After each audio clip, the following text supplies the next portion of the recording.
All right, hey there, everybody. Arlos here from Ice Games. Bring you some more Final Fantasy XIV. Let me know if you can hear, see all that fun stuff. That would be great. Hey there, SpaceNet. Hey there, Virtually Mint. Last time on 14, we now have a big problem. Yep, it might be a big problem. A bigger problem in Fandaniel and Zenos is a dead Zodiark? Yes, very much a bad problem. All right. Can you guys hear me at all? Yes? No? Let me see here. Can you hear me? You're good? I'm good? Okay, cool. Just double checking because I... Moonwalking. Someone moonwalking? Was I moonwalking? I technically am moonwalking at this point. Let me know if there's anything crazy with this stuff.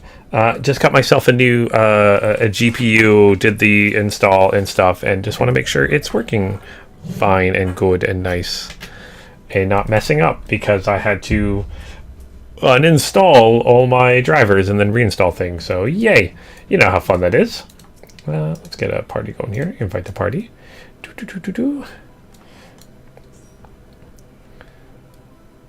But yes, last episode was a little crazy. We we fought Zodiark and I guess we tried to get the seals, tried to protect the seals. That did not work. Zodiark came in, and Fandaniel jumped in the pit, and I guess was the last sacrifice for Zodiark. Now we are in trouble because we've did the battle, fought Zodiark, defeated Zodiark, and now we need to right the wrong, because that was the whole plan of Fandaniel's, was for us to kill Zodiark, and now the world's about to end. So we gotta find a way to fix that. So we need to talk with the Watcher that is watching. He's been watching over Zodiark for forever, so I'm sure he's going to be upset that we did not complete our goal here. We have to talk to him in 1 second there.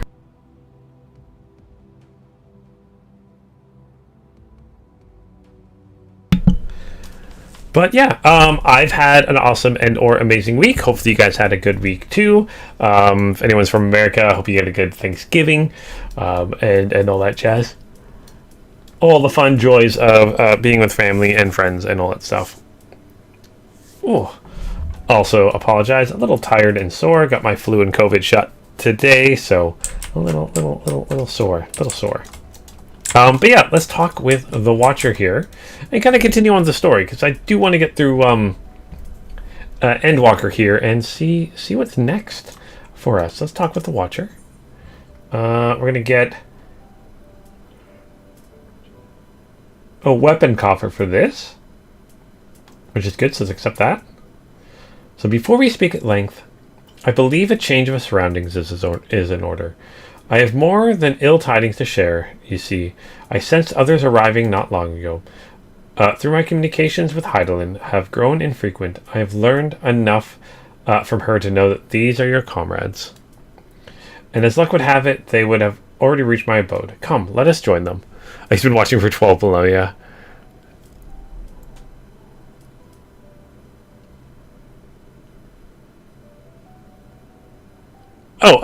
Your main partner in crime wants to know what other Final Fantasy I've played.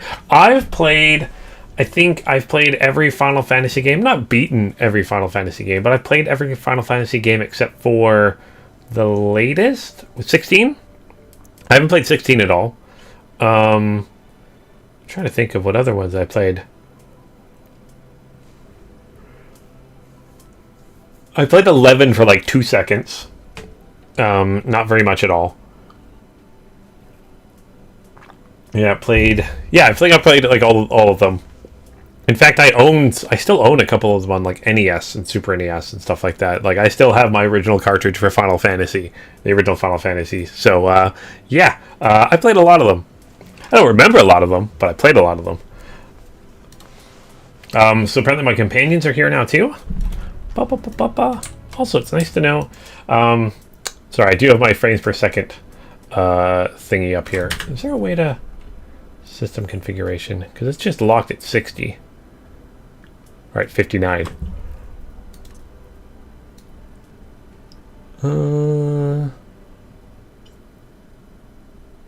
Yeah, I think we're good there. Okay. Your whole family fell down a Minecraft rabbit hole this weekend? The movie and the game? Oh, Minecraft. I finally played that for the first time last summer, during the summer. How do we get inside? Oh, we have to go around this way. Oh, hey, big guy. Is that a... Nope, I don't want to deal with that. Are you guys all playing Minecraft there, Virtually Mint? Yeah, I played it for the first time with my nephew wanted to play it, so I picked it up on my phone and played it, a mobile version of it, and I definitely need to play a little bit more of it because it was fun. And before I see him next, I want to build something cool. Yes, Stola, what's up? Hey, everybody. What are we doing?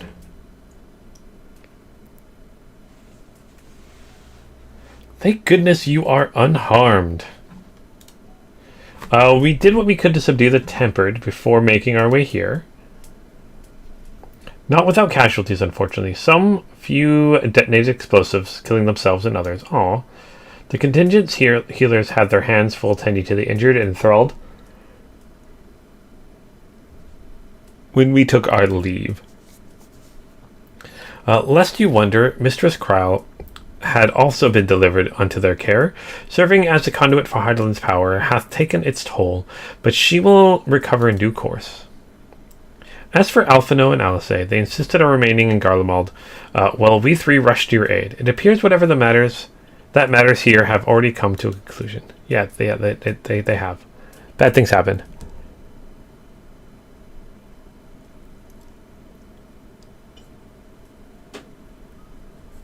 But what matter of conclusion? If I might ask, and is this the ally whom Hydaelyn bade you seek out? He is not unlike the shades of Amarot. Not unlike, perhaps, but not the same. I was created by Hydaelyn, together with this place. It has ever been my duty to keep vigil over Zodiark, or rather, it was my duty. Oops. Hey, so, about Zodiark, I killed the Primal. Oops. Or they postponed the Santa Claus parade because it was minus 20. And you guys got snow already? Fun. Maybe say didn't try different biometrics templates. Oh, the kid loves pandas and cherry blossom trees. Oh, cool. Then Zodiark is no more. What were you guys playing it on? Like a computer, PlayStation, on phones and tablets? How are you guys playing it, Virtually Mint? Okay, then Zodiark is no more. Oops.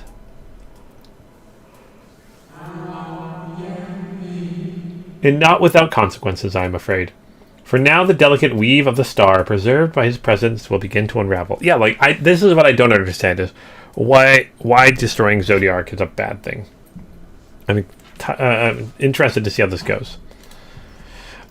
If you mean to avert the final days, then you shall have need of... Oh!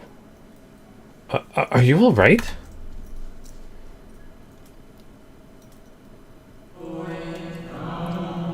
My attempts to forestall Zodiark's release have all but exhausted my strength. If you might allow me to rest a short while, I will share with you all I can. Okay, you go take a nap there, buddy.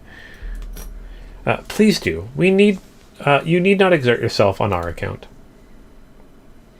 The crystals contain records of your time here, yes? May we peruse them while we wait? By all means, if you would review them chronologically, might I suggest beginning with those on the upper floor? I shall leave that to you, Luneth, while I see what we can glean from the crystals on these lower levels. Oh, I am sorry for the yawning.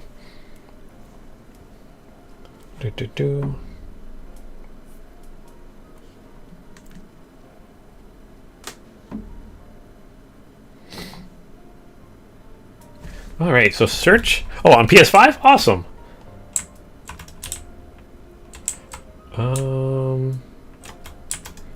Let us repair gear. Repair all. Yes. You play on PC? Cool. Yeah, I've got I've got a whole of maybe 20 minutes of Minecraft, but I really should play it some more. It was kind of fun.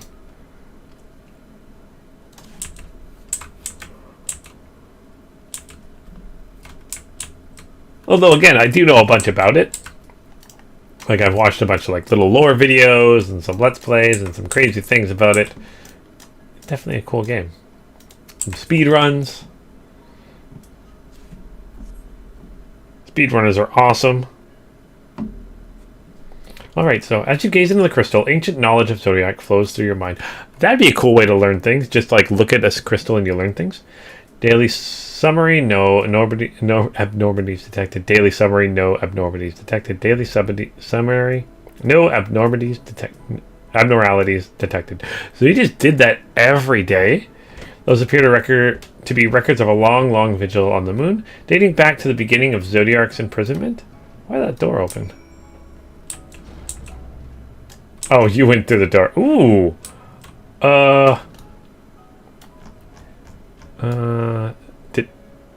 Did I do that? I think I did that. SpaceNet, I think I did that. Oops. Oh boy. We're supposed to save the world, not destroy it. Oh, there it is. There's another faint crystal. Oh no! I almost died by falling down.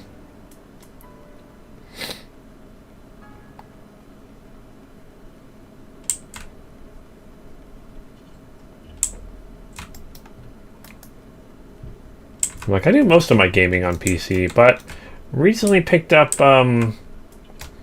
yeah, this, I guess for him that would make sense as a rail, but for us, we can just kind of, walk right through it. Just picked up, Battlefield 6 on PS5. It's been a lot of fun. As you gaze into the crystal, knowledge of past calamities flows through your mind. The records describe how, with each rejoining, Zodiac's thirst for freedom grew, as did the strain on the brands. Maintaining Zodiac's imprisonment appears to tax Hydaelyn greatly. Okay.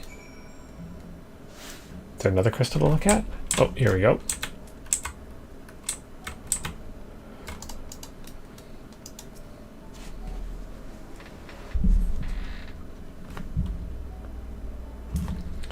As you gaze in the crystal, knowledge of the past rejoinings flows through your mind.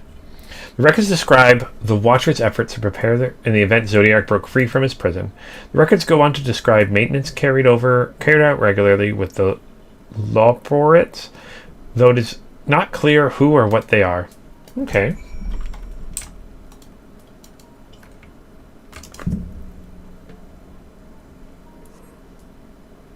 As you gaze into the crystal, okay. The records note that Watcher's musing with Elidibus is spotted on the moon, though clearly not for the first time. It is clear he and his brethren have a keen interest in freeing Zodiac from his prison, and yet they have not made any attempt to destroy the brands. Perhaps they prefer he remain hidden from mortal eyes until the final rejoining. Perhaps they realize we would never dare bring harm to Zodiac so long as he remains imprisoned. Okay. Oops. Again. No one told me that part.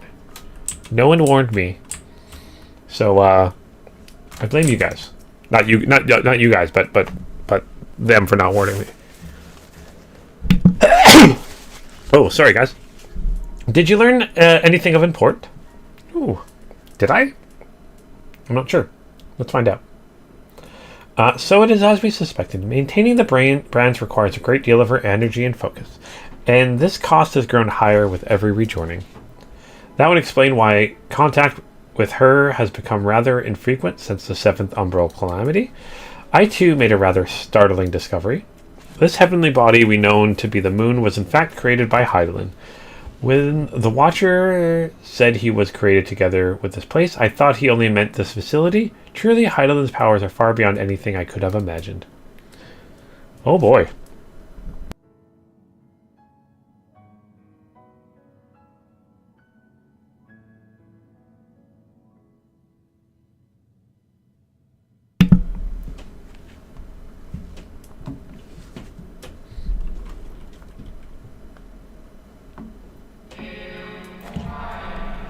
I thank you for affording me this short reprieve.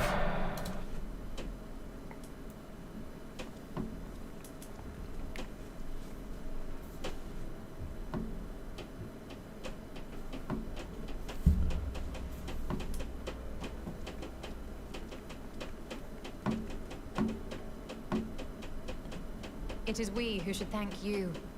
The records stored here are nothing short of extraordinary.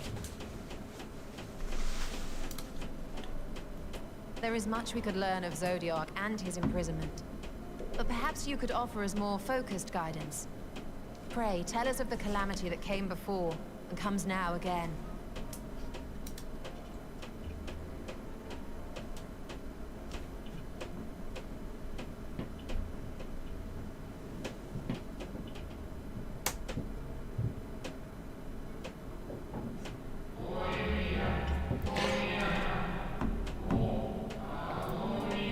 Long ago, before the Great Sundering, there was but a single world.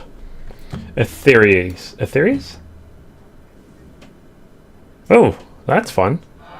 One day, from within the earth, a terrible cry issued forth, affecting a profound change in all manner of life. We were not exempt. Our creation magics ran rampant, giving shape and form to thoughts of hopelessness and despair. Oh. At first, the phenomenon was limited to a single region, but quickly, so very quickly, it spread and engulfed the whole of the star. Were the ancients ever able to deduce its source?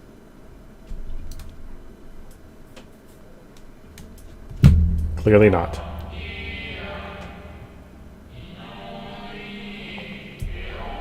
They were not. However, the convocation struck upon a method to predict where the next corruption would manifest. Okay, that's good. That's good.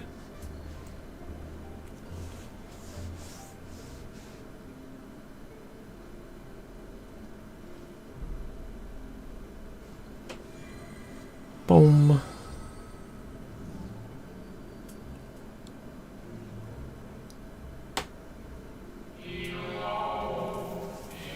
The etheric energies which flowed through all of creation in the form of various currents. The currents which course through the land and seas. Those which flow through the very air. And those of a celestial nature which encompass both our star and this moon. Celestial currents. I cannot say I am familiar with the concept. Nor would I expect you to be. Few scholars of our time knew of their existence. Their invaluable knowledge helped us to better understand the nature of the calamity.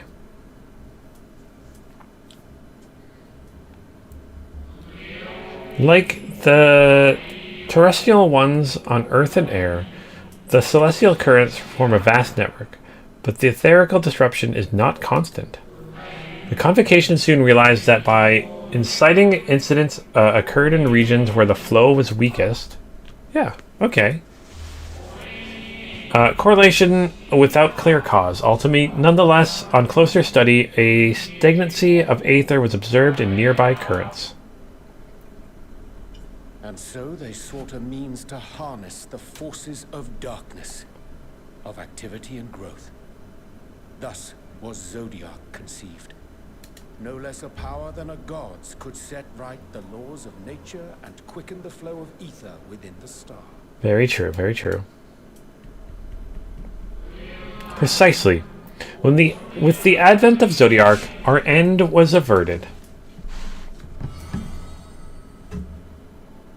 Yay, a winner was us. Emmett Selk claimed that those who summoned Hydaelyn did so because they saw Zodiac's power as a threat. Is that true? Indeed, there was a faction opposed to Zodiac's creation, but their aim was never to unmake him. They understood the continued preservation of the natural order was dependent on his very existence. Until we could identify and address the underlying cause of the final days, he would need remain. For his departure would set in motion those apocalyptic forces once more. Oh. Hydaelyn recognized this as well, and so, rather than destroy, she sundered Zodiac herself and the star into lesser reflections, that she might confine him in this place.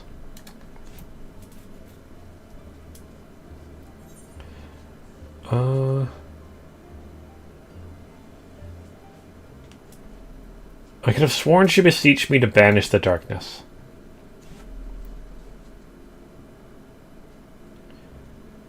Uh-oh. Hydaelyn lied to me? Perhaps she did. But as with all beings, intent is not always in accord with spoken word.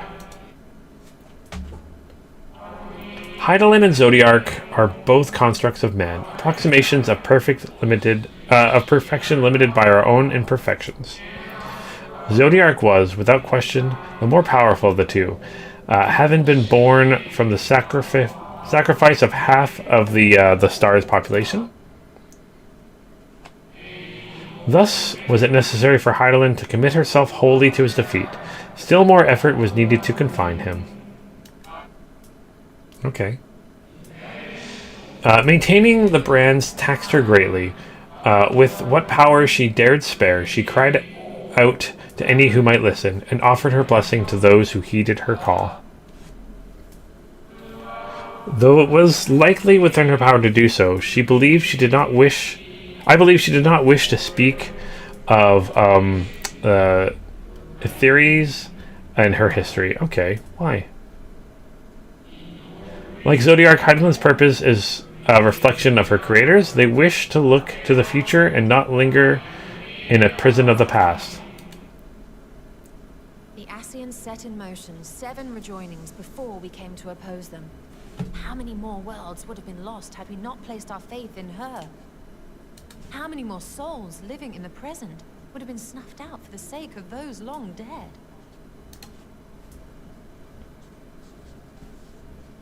Well, in light of recent events, I see no reason to doubt your word. And even if Hydaelyn is not a god in truth, if Minfilia believes that we should trust in her plans, then I choose to do just that. Which brings me to a rather important question.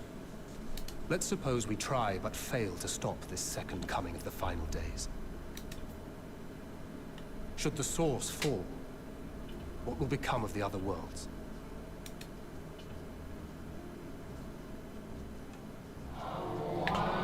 The nomenclature is more fitting than you know. But ruin to the source and its reflections will share in its fate. Alright, so if our star gets destroyed, all of the stars get destroyed. Neat. I don't like this rumbling.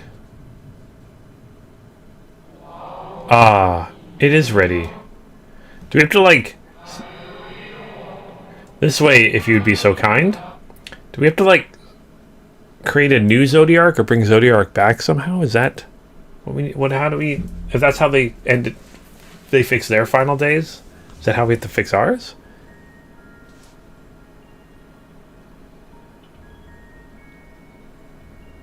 Oh, what's that?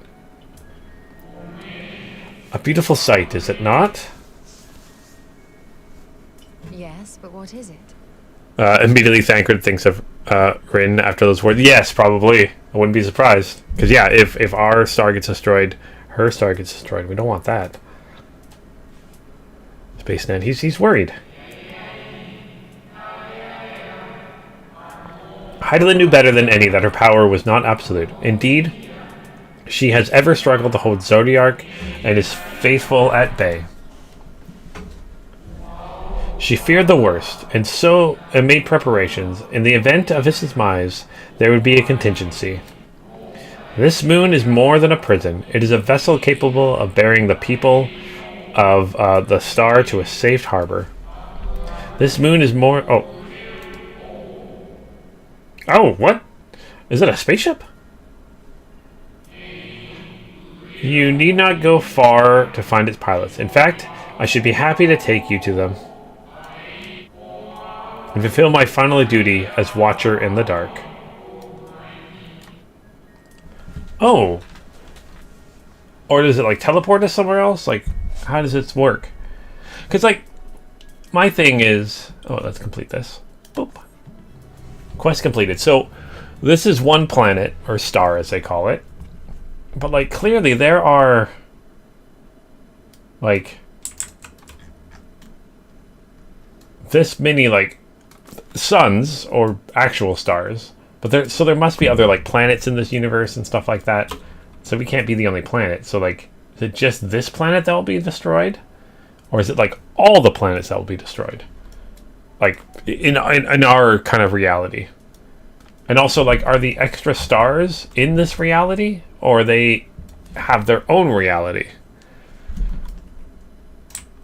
And then, like, if they have their own reality, like, is there a galaxy full of stuff in their reality too? I'm confused by that. Okay. Or am I thinking too much about it? I might be thinking too much about it. We just need to save this planet. That's all we need to do. Alright. At long last, the Watcher is ready to fulfill his final duty. Because, like, I'm guessing this means he'll take us somewhere else. Or maybe it just means he'll take us to another dimension kind of a thing. Okay, the time has come for you to be on your way. The crater at the heart of Mar Lamentorum, where Zodiac was imprisoned, is not so easily traversed, however. Let us call upon Argos, and a familiar whom you met earlier. He should have no trouble bearing you across. Hey, a puppy. Give me the puppy. As Hydaelyn created me as a jailer, so too did she create Argos as the guard. Oh. It is in his nature to appear when needed, and yet he is nowhere to be found. Strange. Mayhap the imbalance of aether has affected him. Let us make for the crushing brand and attempt to call him from there. You need but recall the path you walked with Argos before, and you will find your way. Oh, okay. If he labors in service of Hydaelyn's plan, I see no reason not to do as he suggests. We shall make for this crushing brand then. Alright. That will surely kill me if I jump off. So I'm not going to. But I thought about it. I really thought about it. Alright, so yeah, that's the one thing that I wonder. Is about the stars in the sky. And then where we would go. I mean, we can't just abandon this star. Can we? No. That'd be mean.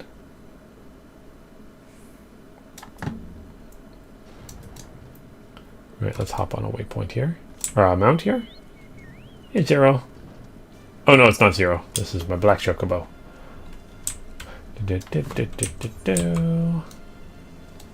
This way. Whoop. Oh, and this is pieces of that was up on top of that have fallen and been destroyed. How do I get there? Oh, there's a bridge here, it looks like.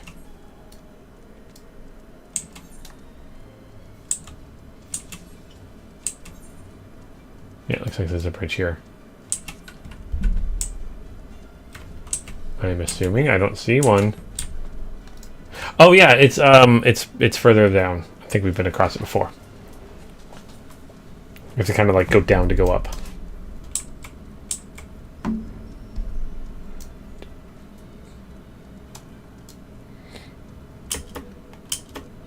There we go.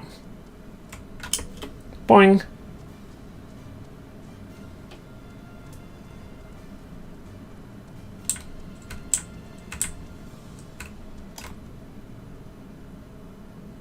Oh man, we really messed up. But I mean, we didn't know. All it would have taken was for Hydaelyn to tell us. Don't kill Zodiarch. Creating Zodiarchs with the very souls of half the entire star. That's not a possible option for us. Well, I mean, I wouldn't say it's not an option there, SpaceNet. Not the best option, but I wouldn't say it's something we can't do. Just something we shouldn't do. What the what? The what are you? Oh, nope. I am wanting nothing to do with you.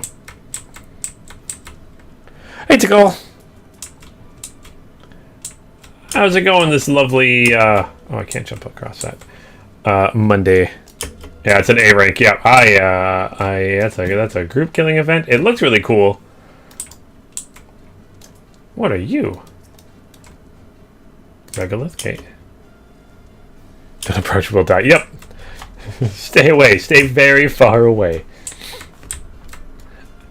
Thought maybe it was just a shiny one of these guys that we saw last time. Cacti looking things.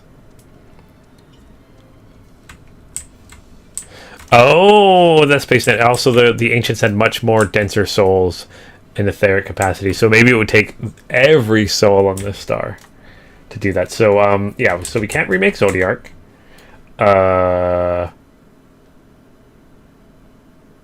This is the thing that just, like, are we just gonna leave? Maybe that's the only way to do it. A place we seek is just ahead at the Calorphosgrot. See, Argos cannot manifest without sufficient concentrations of ambient aether. You would be hard-pressed to find a greater confluence than inside this cavern. Follow me. Okay. I want the puppy.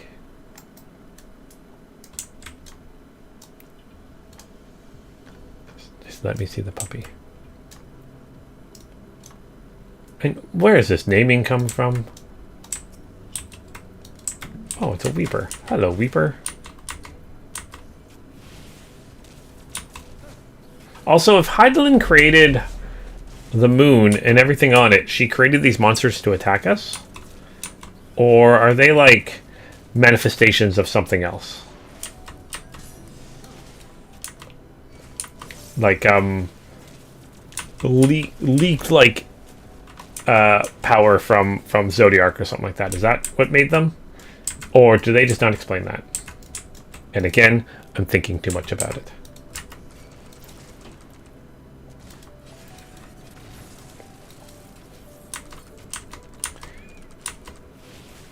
Probably.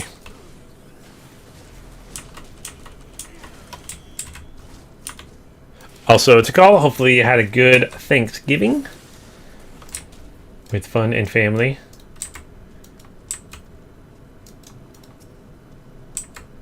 And football? I'm guessing football. I assume there's football going on. Yes, here we'll do nicely. The lunar Spongoi draw aether from the ground, which is dispersed in the air. At present, however, the ambient energies are not quite sufficient for Argos to manifest. Might you be willing to spare some of your own to help the Spongoi along? Okay. Sure. Oh, this way.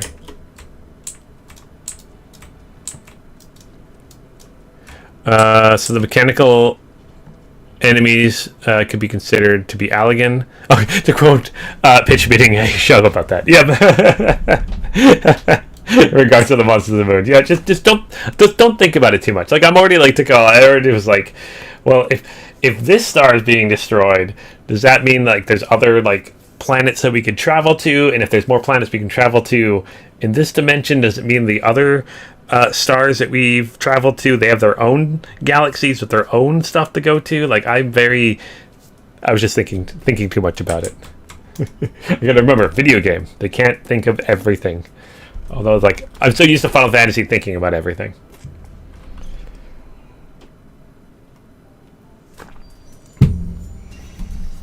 Hey, the puppy's back. You're so pretty, puppy. Oh, look at you.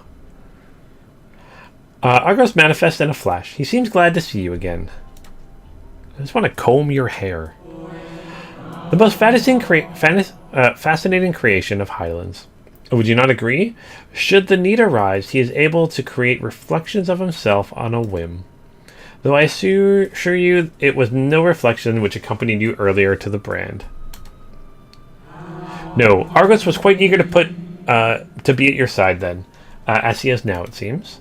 I cannot recall when last he showed such an affinity for anyone. Indeed, I thought him more likely to shy away from you and your companions. Perhaps it is more than a sense of duty to compel him to aid you before... Wait, okay. But if he's like, oh, he's never showed this much affinity for someone before. How many people have been to the moon? Have there been a lot of people on the moon? Okay. Am I not the first one to do this? As for your companions... Oh, they get reflections. So there is not 14 dragon planets or 14 planets where Omega is from. Okay. It's honestly, I think it's been decided that the community that only the star was split into 14, not the universe as a whole. Okay. So just like 14... Like it was split into 14, so when I travel to those, they're kind of in their own little pocket dimension kind of a thing. Or are they, when it got split, are they just planets in this universe? So if we had the possibility to space travel, again, I feel like I'm going crazy here, we could travel between the two in an actual like physical sense, but they're just really far away or something like that. So unexpected, but greatly appreciated. I'm curious on what they think about that. I believe we are ready. Let us return outside, then you may cross the chasm. Okay, let's go cross this chasm.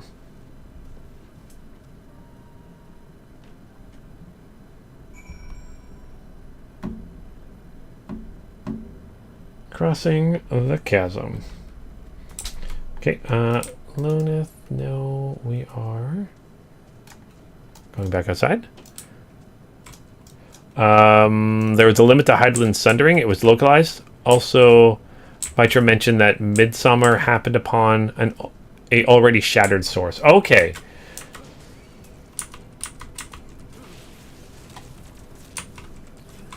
Oh yeah, the dragons came from a different planet. I totally forgot that to call.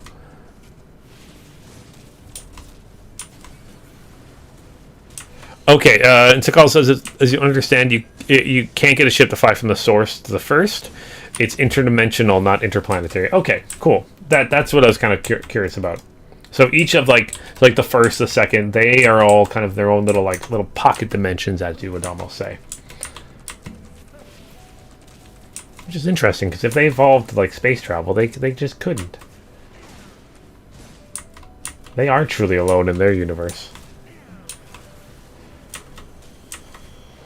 But we can travel to different planets. So we could just abandon this one and go somewhere else. I'm not saying we should. I'm just saying we could.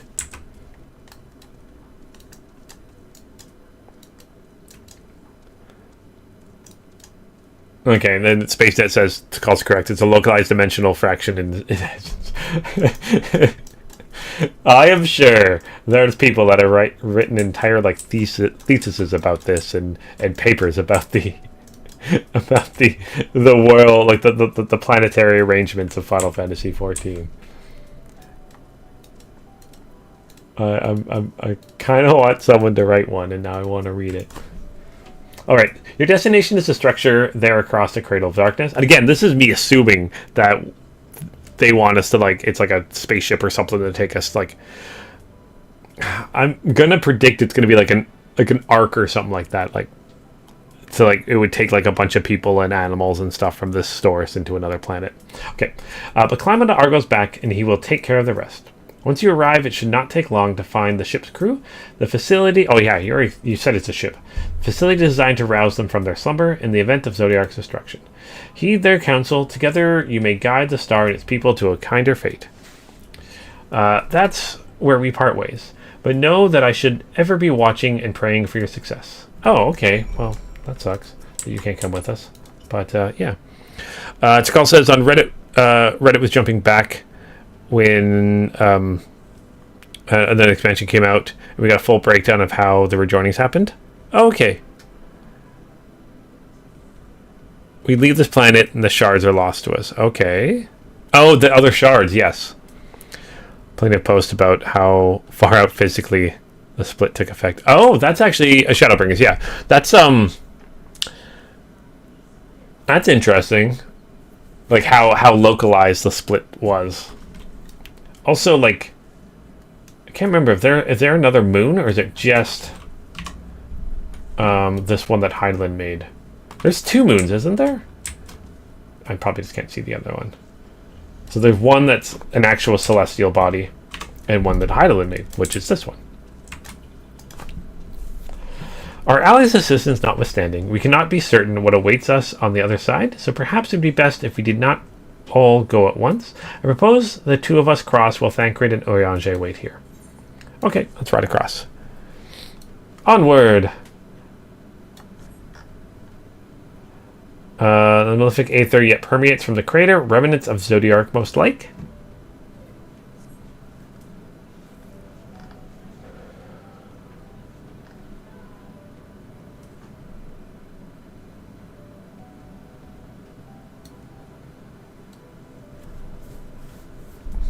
Oh yeah, like this could just straight up be a skybox. And like not actually mean anything, it just looks cool. Or this could be, I guess there's other planets already.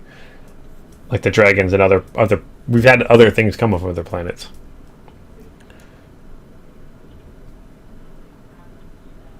Oh, yes, the other one is artificial, isn't it?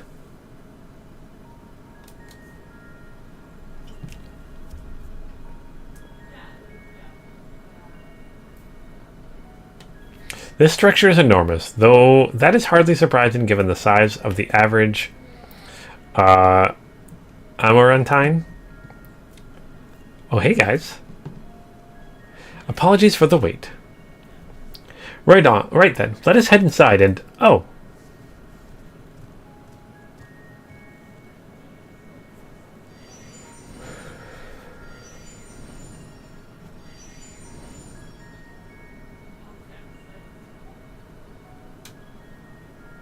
Most intriguing. A means by which to conserve energy, mayhap? Well, I certainly wouldn't want him to blink out of existence on our account. Hopefully, helpful as he's been. Thank you, Argos. We'll take it from here. You know, I want the puppy to come with us. If Argos is to remain without, let us keep him waiting not keep him waiting over long. Yeah, because the other one was the other moon, the one that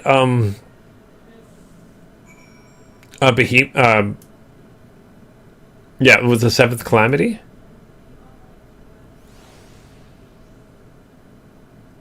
The Behemoth came from. Blah, blah, blah. My brain is not working today. I'm gonna blame my being tired. Okay, I'm still doing really good that way. Oh, hello.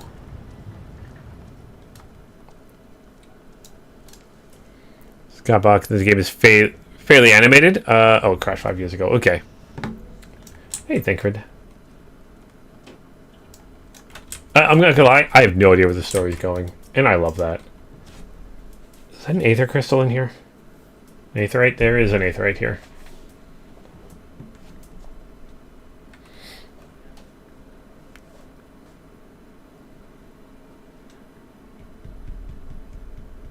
Was that only 5 years ago in game terms? Should be around here somewhere. Is that right?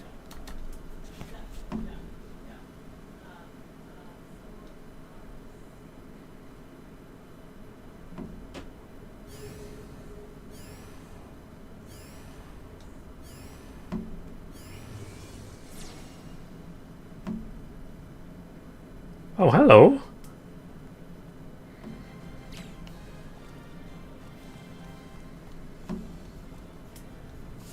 Cat, bunny? I guess it's bunny. Person?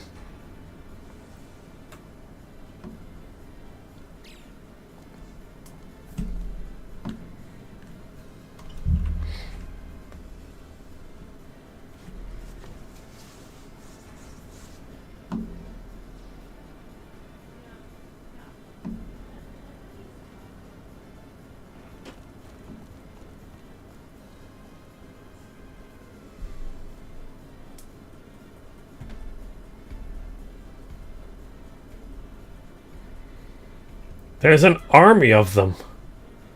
So many.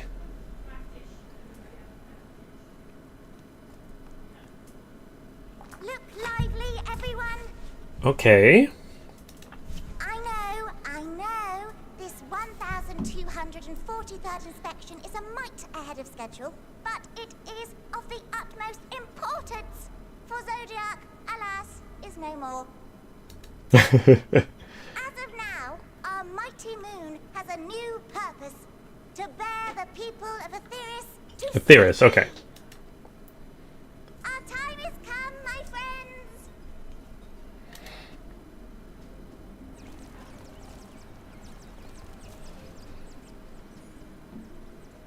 We must be swifter than swift. There is much to do before our guests arrive. I expect your workstations to be immaculate. And don't forget to relay our signal to Aetheris.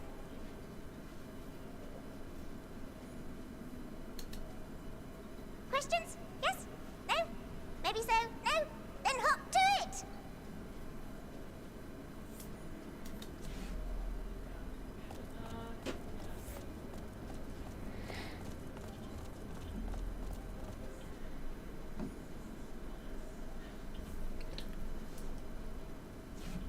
Tis a rather curious crew she hath chosen.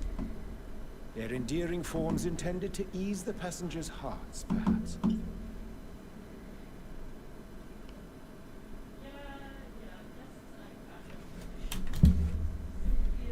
Perhaps. Sorry, I know you're talking about Final Fantasy XIV. That was sorry, Final Fantasy IV. That was Final Fantasy II in North America, I believe. And also these bunny things are from that, right? I believe. Let's see, perhaps. Perhaps, Thancred. I'm trying to remember. It was something like this, right? Was that 4 or was that a different one? It wasn't 6 or 5. No, 6 was the Magitech one.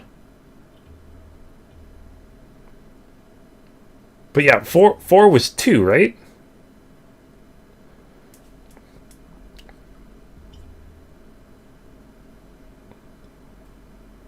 I think, if I'm remembering correctly. It's been a very long time. But they are running the spaceship. Yeah, the numbers ended up being a bit jumbled for being global. Yes, and that was the Super NES one. I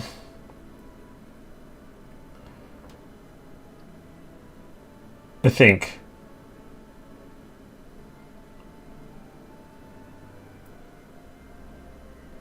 Sorry, my brain. I'm trying to remember my brain. Been a very long time since I played any of them. I really should go back and play like the. I know Takal, you played. You went back and played all the Pixel versions remasters. You said they were really good. I really should go back and do that. That would be awesome. So let's talk with Thancred here. So Thancred's dumbfounded expression suggests he is still struggling to comprehend the spectacle he has just witnessed. This must be the Laporte mentioned in the Watcher records. Not at all what I expected, but the Watcher did bid us heed their counsel. I assume the one who gave the rousing speech was their leader, that we might have to ask about in order to track them down. Come, let us be about it. Let's go do that.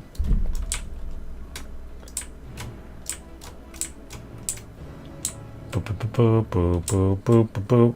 You know, this doesn't feel safe. That is a very, very steep angle. I feel like if this was something that was real, we'd just buy thing. You're playing through 6 right now? Yeah, 6 I remember being really good. Again, it's just been a million years since I played them. I really should do that again. I really want to play 12 again, too. Your masters are really good? Oh, awesome to call. Yeah, I really should do that. Who are you? Oh. That's another character. Another player. Did I miss someone I was supposed to talk to? Oh, you're over here. I'm going to tune this aetherite first. Attuning. Attuned.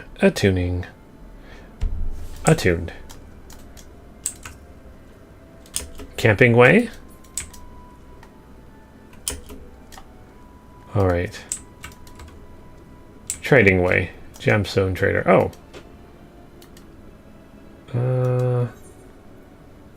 Oh. What do I do with these? Oh, it's a crafting material.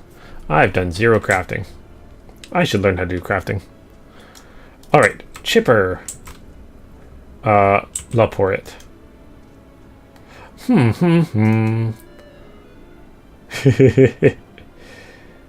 The leader of the crew. Not me, I'm afraid. Singway is the name. I'm in charge of the construction and maintenance of the atmospheric circulation system on the chipset. Only the crispest, cleanest air for the people of Theres, and that's a promise. Okay. Well, at least now we know the planet's got a name.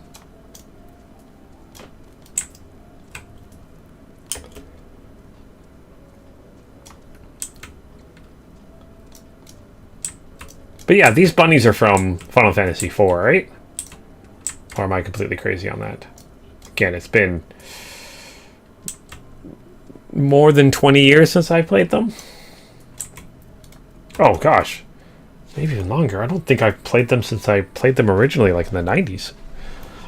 So, blem. Leader? No. Sleep away. My job is, perhaps I'd better ask...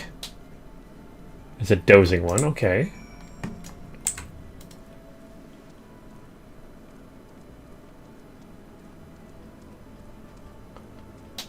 What are you? This way?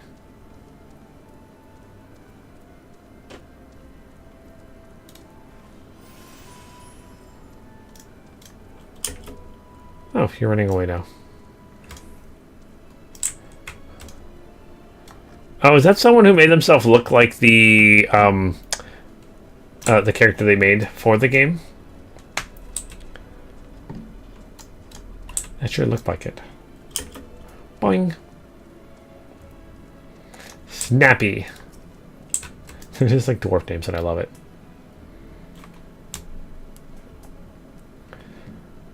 Alright. Hello there. What? How in the... When did you get here? Who let you in? Why wasn't I told? They're trying to imitate the fill-in play for the player in the trailer. Yeah, that's what it kind of looked like there. Were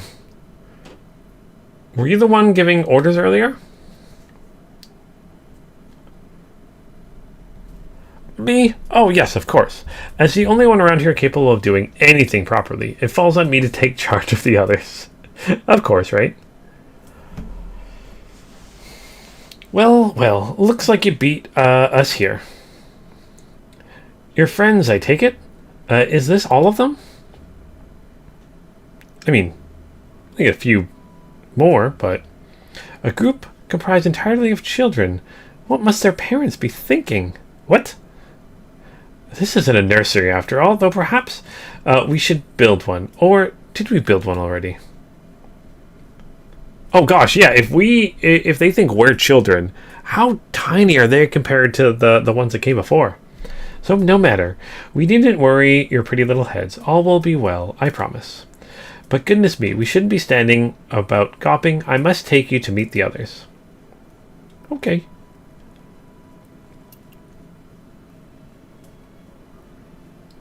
If you could run along back toward the entrance, you'll find a path that leads to the central platform on the upper floor.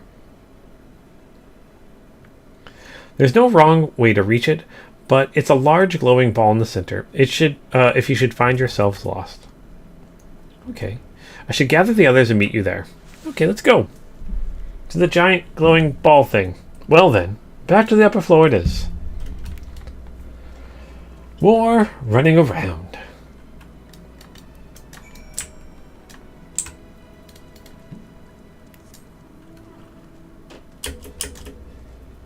Oh, it is December. Yay! Happy holidays. Ooh, does that mean the Christmas event will be happening pretty soon?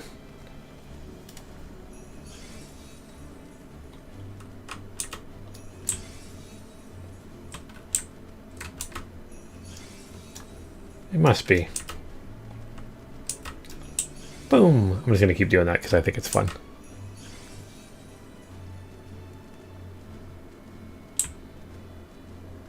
Starlight should start soon. Yeah. SpaceNet, good. Yeah. I'm very excited for it. I always love the Starlight celebration. Know what story they'll have this time? I also absolutely love how it's a different story every year. Like, that's really cool. Although, is there a way... Well, probably not, because it doesn't make too much sense. Is there a way to go back and replay the other stories somehow?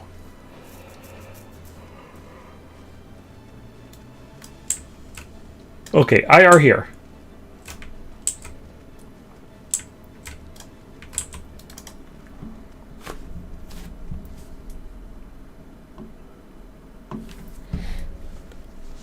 Boo boo boo boo boo boo. Right, of course. Introductions are in order. My name is Livingway, and we are the Loporits, created for the express purpose of commanding this ship and bearing the people of Aetheris to a brave new world. More specifically, I am the one whom she charged with the execution of her most vital plans. You might say I'm her right paw. Livingway's the name, map reader and navigator of the heavens. So they've been waiting around for thousands of years also? Pleasure. Millennia? I guess millennia. Still trying to make sense of this. Confusion and bewilderment are completely understandable. Fear not, I shall walk you through it. The people of Aetheris, through no fault of your own, I'm sure, set in motion a series of events that, unfortunately, culminated in Zodiac's obliteration. Oops. Acutely aware of the imminent crisis, your parents sent you little ones on ahead while they began the necessary preparations. Oh, they don't realize that we are not children, and we are the ones that did it.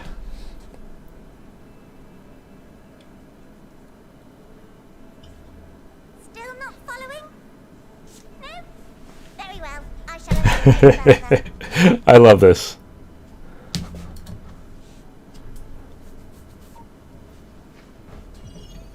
Ooh.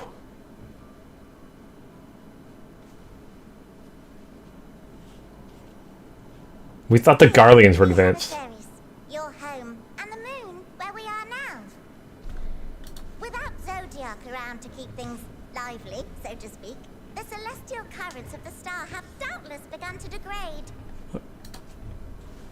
A calamity of apocalyptic proportions will be visited upon Aetheris, bringing an end to all life. Very sad, that. So too hath the Watcher claimed.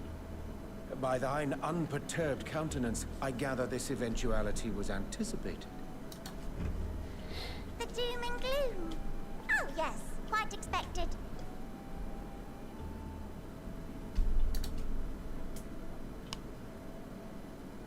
Imagine, if you will, that Atheris is a delicious carrot that I've forgotten to eat and left out in the midday sun. The most earnest wishes or prayers will not stop it from rotting to the core. So sadly, there's nothing to be done but to abandon said carrot, Atheris, in case the metaphor is lost on you, to its grisly fate. And this moon will serve as the vessel to deliver us to a new home. Just so! We will gather up as many people, supplies, and resources as our stores will hold. And then, once everyone is aboard, it's off to another star. Easier said than done, admittedly. For one does not simply hop from star to star on a whim. Which is precisely why we've spent countless years constructing the most propulsive of propulsion systems. We ought to make it to our destination in 2 shakes of a rabbit's tail.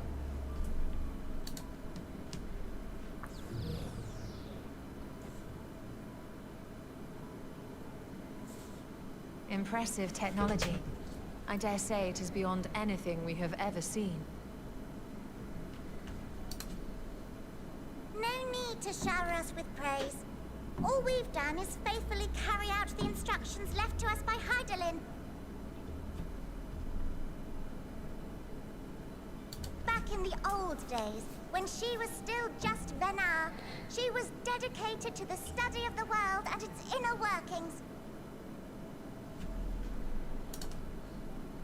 And the Watcher, the real one, not the simulacrum you met, was one of her fellow researchers. We and this wondrous vessel masquerading as a moon are products of their knowledge and know-how. There's certainly more to you all than meets the eye. Might I ask where exactly you intend to take us? We identified a few promising candidates for resettlement some time ago, but we cannot guarantee that they are fit for habitation. Moreover, the ship can only travel in short bursts. We intend to go down our list, hopping from star to star, until we find one suitable for resettlement. Oh, okay. No need to worry, though. The vessel is being refurbished with accommodation for an extended stay as we speak. While we did have to rely upon outside help to determine what amenities were essential, I dare say we have risen to the challenge. Help? From who? From you and yours! Who else? Each time we woke to perform regularly scheduled maintenance, we were greeted by the resources you sent us. What better way to learn about preferences and proclivities of our present-day charges? What? When did we send them stuff? Ah, but you're still adorable. Perhaps your elders were responsible for the deliveries. I'm not sure what led you to conclude otherwise, but I can assure you that we are all grown men and women. And I very much doubt my elders know this place exists. Much less how to send you so much as a starlight missive. What? Then who in blazes let you on my moon? I'm Hydaelyn's champion, and I killed Sadiq. Myself led you here. Yeah. You don't say. Well, that's really not children. Then why are you so small and stunted? Like little baby carrot people. Well, Amarotines were a great deal taller. In the present day, persons of such prodigious size are exceedingly rare. So, you're saying everyone's not like the Watcher?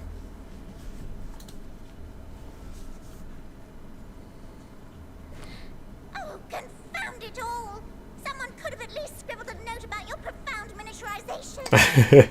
They built a spaceship for large beings, which actually would be good, because that means we could fit more people on it. That tome in thy possession.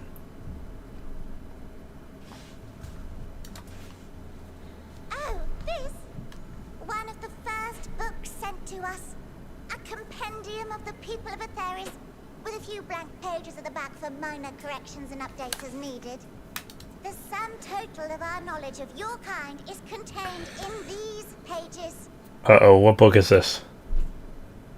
I thought it was abridged and made small for our benefit, but this isn't a regular-sized book, is it? It is.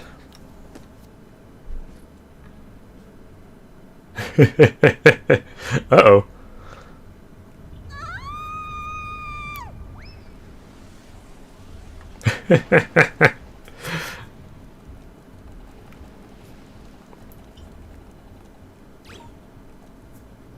Building way, can you hear me?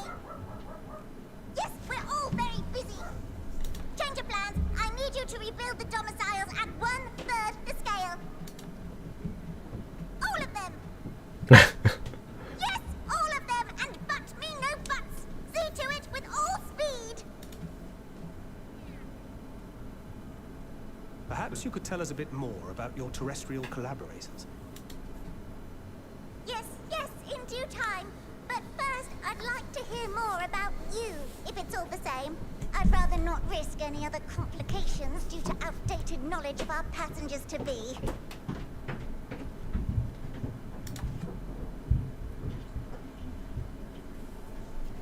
Oh, noes.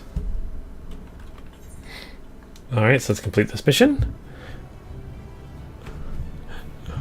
A very bossy bunny there to call. The space set says that with the Christmas stuff, you can go back and see the old cutscenes. That's cool. At least I can do that. I should do that sometime soon. But yeah, so who's been giving or where'd they get this book from then? Or who's been sending them the books? Okay, with the final days approaching, ooh, some purple carrot juice. With the final days approaching, Living Way is keen to complete her preparations. Right then, now that you're here, you need to teach us all you can about your people, and quickly. It won't be long before the final days are upon us in all their terrible grandeur. So it is imperative that we be prepared to receive our passengers to be. If there is anything at all that may displease them, it must be addressed post-haste. And address it we shall. Here at Bestway's Burrow, we have assembled everything required to offer our guests the best way forward. We have procured myriad amenities we understand to be essential for day-to-day living, and I wish to hear your opinions on them. Uh-oh. I'm sure you've all worked up quite the appetite, so why don't we start with foodstuffs? Meet me at the Carrotorium. The Carrotorium, I see that, haha. And we'll see about filling your bellies. Okay, let's see what they are decided to feed us, and how wrong they've been with it. She does not want for enthusiasm. The notion of Aetherius rotting to its core and being a matter of course is rather concerning, though. Nevertheless, let us take this opportunity to learn more about the Loporets and this vessel. Also, should we maybe start telling people in the world about this and maybe get them ready to, leave? Is that a thing we should do? We're not going to do that, are we? We're not going to do that, are we? Okay, where do I need to go? Is it down there? Is it up here? Let's find out.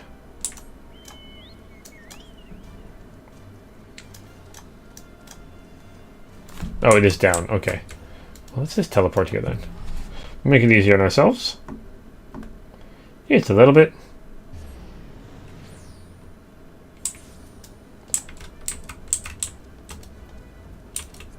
Oh, it's still down. Oh, maybe it's just down here.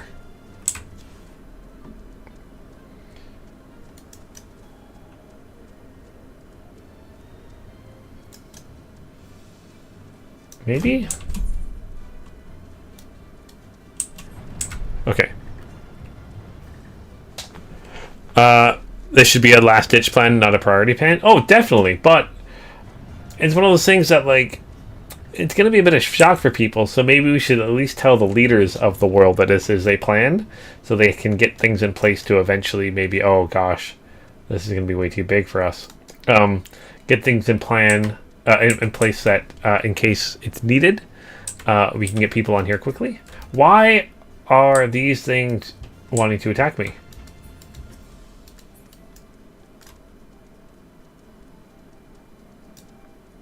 That is weird.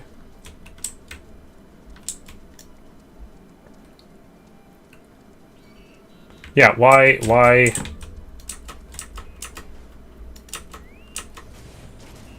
This is already not good. We got things trying to attack us. Also, is that a grater? No.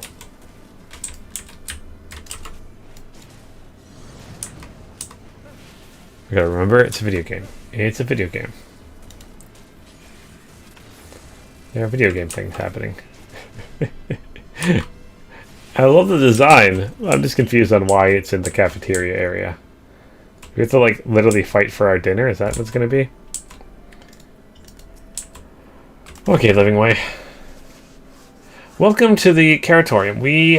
Here we create prototypes of various sundries required for our soon-to-be passengers. Allow me to introduce the head of foodstuffs productions. Cooking Way. Pleasure to meet you all.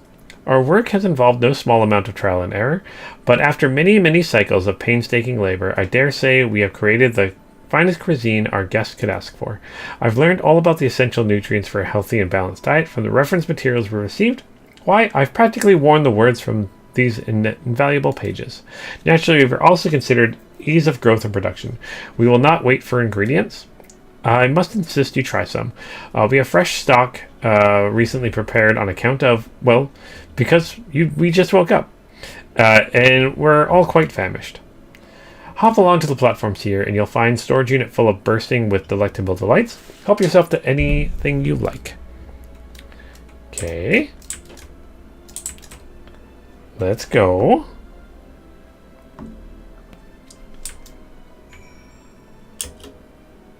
Is it up here?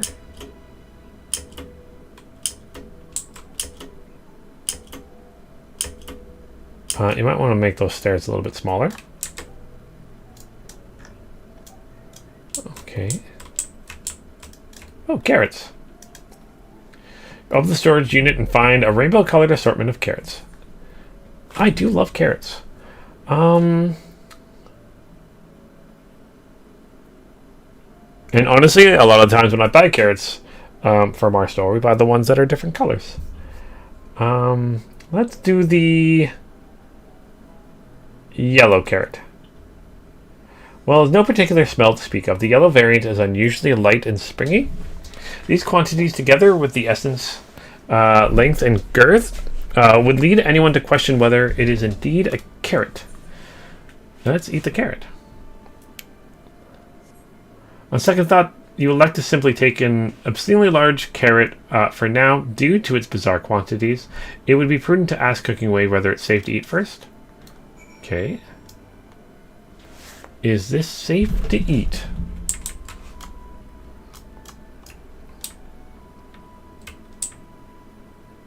Oh, you're down here.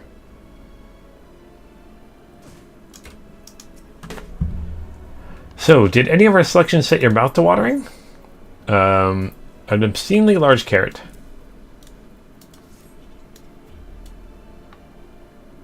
Ah, yes, a fine choice. One of my personal favorites, actually. Please dig in. I'm eager to hear what you think. Okay, let's eat it. With great trepidation, you take a bite out of the carrot. You snap off a piece of the carrot, enjoying its crunchy texture. Righteous confidence surges through within you, a certainty that you are at the center of the universe, and that all of creation is a story, and you the star, beloved and perfect and special, a god worthy of worship and prayer, or at the very least, a second roll should the dice treat you poorly. All right. Cool. Interesting.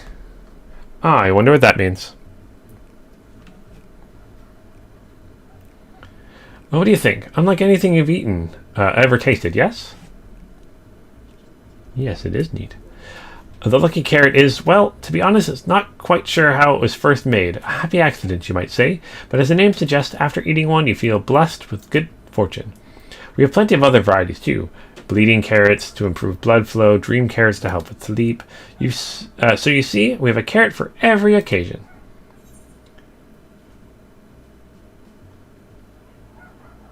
These carrots are extraordinary.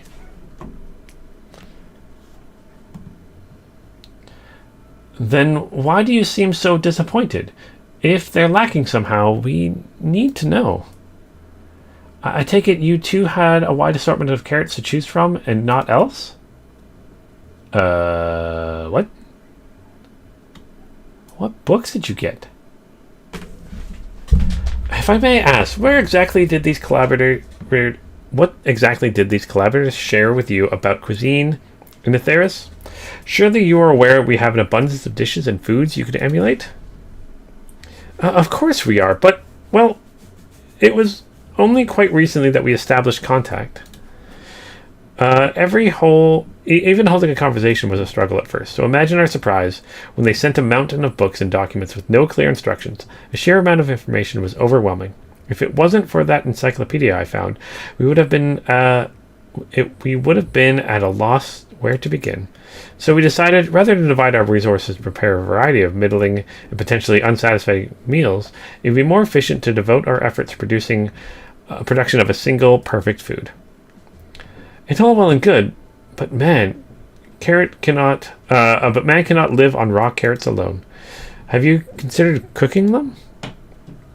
You mean steaming, boiling, roasting, and the like? I suppose we could prepare the carrots in other ways, but our primary concern was efficiency. And what's more efficient than sticking your teeth into a carrot flesh from production? A rather strange approach to take for one named Cooking Way, isn't it? Well, technically speaking, Cooking Way isn't my given name. When first created, we were all named in the old tongue, that otherwise impenetrable parlance of the Watcher speaks. After we received a great tome of words, a dictionary that is, from our collaborators, we learned your language. Adverbs, augurons, present conditions, verb conjunctions. Oh my gosh. This just the basics. This sounds like Vanessa. She's learning a new language, so she's always telling me I'm speaking improperly and is giving me example why. Oh man, which is actually kind of awesome. I was not an English major. I was not good at English. I did math, not English. Then we found the terms were related to our given task, and we used them to form new names. Aren't they helpful? I mean, it makes sense. No, not really, but it does explain a great deal. I think it's helpful if their name is what they are. Lunith is eating carrots different ways. Welcome to Girl Dinner. Oh, virtually meant. We'll just eat carrots a bunch of different ways. That's what we'll do. Let's try different ways to eat carrots. Wherefore does thy kind deem such a change necessary? When the rest of your people arrive, we want to be certain they understand immediately what each of us does. You'd never be able to pronounce our original names anyway. I mean, that makes sense. I see. I hope our critiques, such as they are, were helpful to you. Though if you should decide to preserve flora and fauna of Etheris as well, you won't be able to offer the passengers... you would be able to offer the passengers a much balanced diet. We also need to eat, like, proteins and other things and other stuff, not just carrots. Till such a day I pray, when I pray comes sooner than later, it would appear there is not but carrots on the menu. Okay.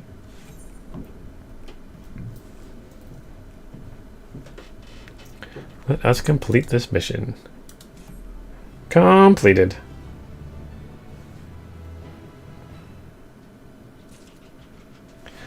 Alright, Living Way, what's next?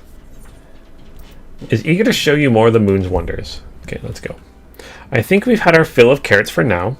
Let's move on to other necessities, shall we? Our clothing production is sure to impress. This way. Quest accepted. You also didn't explain why these things are trying to kill me.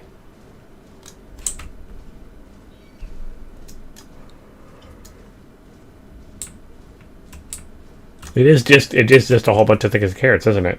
That's awesome.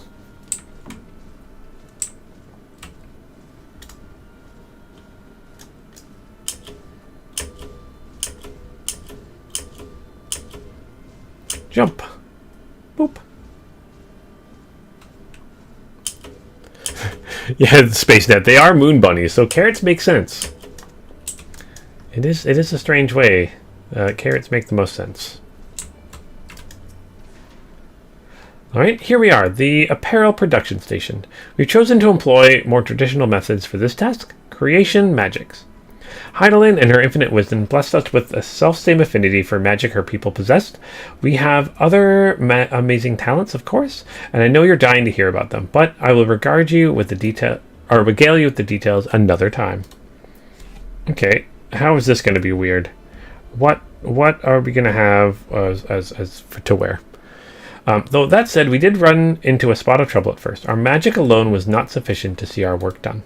In the end, we discovered crystallized aether was a wonderful catalyst that could provide us with the extra vis we needed. How resourceful. The sweet sound of recognition. You'll also be impressed to hear we've read all about your habit of changing attire to match the chosen profession. For the sake of efficiency, I presume. This also has been taken into account with our designs. But why take my word for it when you can simply try on our clothes? Make yourselves known to the workers and they will see to the rest. Okay, let's try this out. Hey, Space Net. Moon bunnies and carrots. Not a weird, strange world at all. Need to go up there? Okay.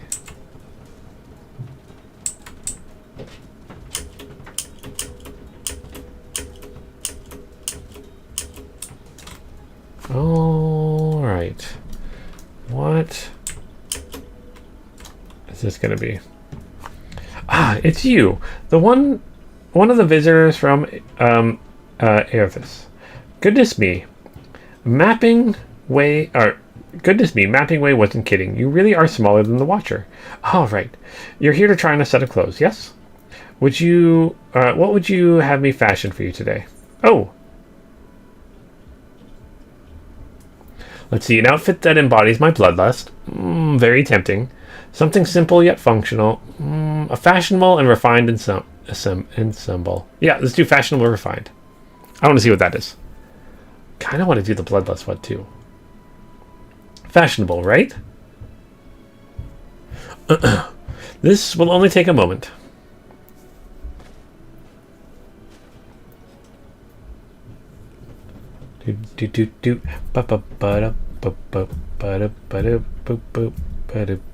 Ooh, I do kind of like it.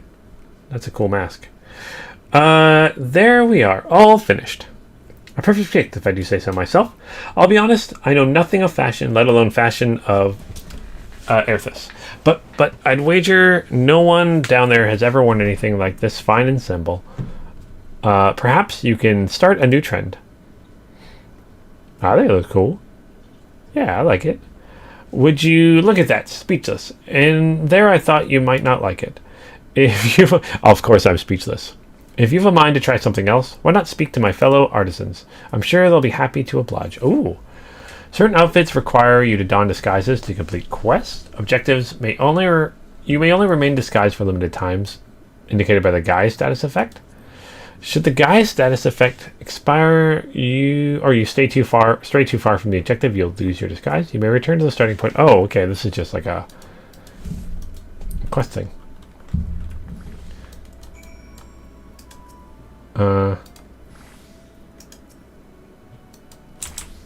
Is there a way can I change to a different set of clothing? Oh, I was kind of hoping I could change it.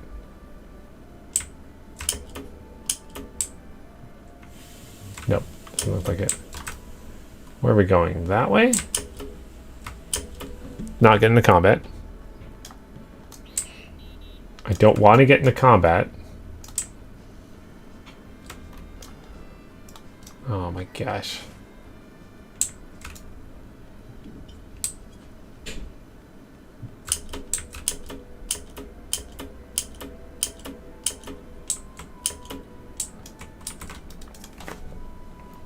Right. No one said you'd be coming. How can I help you? I wish to try my clothes. Really? Of course, it would be my honor. Do you have anything in mind?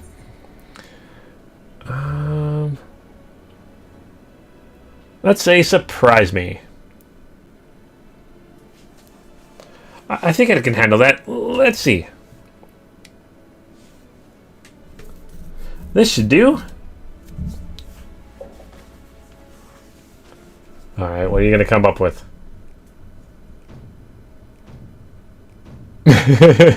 Is that a leopard print?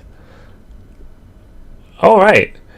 Some of my best work. Best work yet. It's a relatively new concept incorporating an idea that's never been tried with clothing before. Fragrance. Can you smell the carrots? Ah, simply divine. I was worried how the concept would turn out when put to the proof, but it looks stunning on you. Won't you go and show Livingway? I'm sure he's eager to see what we've come up with. I love this.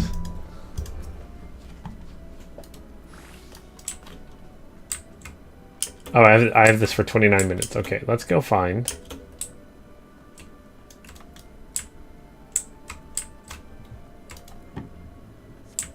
the boss. It looks so awesome. I like the look of it.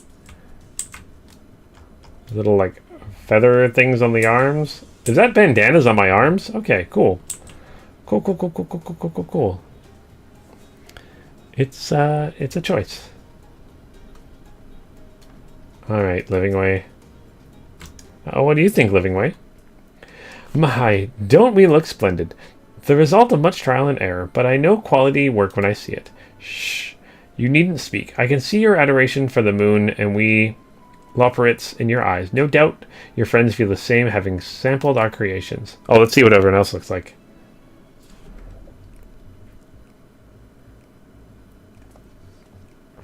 Oh, Orange, that looks amazing, buddy. That looks so good. So bright and green. Sorry to have kept you waiting. Oh, Thancred, I see. We're kind of matching. It's a little kind of normal looking. They insist we sample all their concepts, or we returned. I like those gloves. Those gloves are cool. Verily, 'tis an ensemble most becoming. I like the masks, too. I do like the masks. There's just no words. I think it's past time we return these clothes.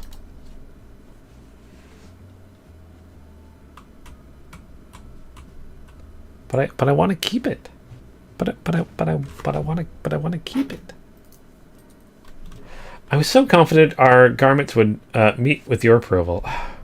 Whatever are we doing wrong? The Watcher taught us that. In his time, everyone wore the same robes. To do otherwise was against social etiquette.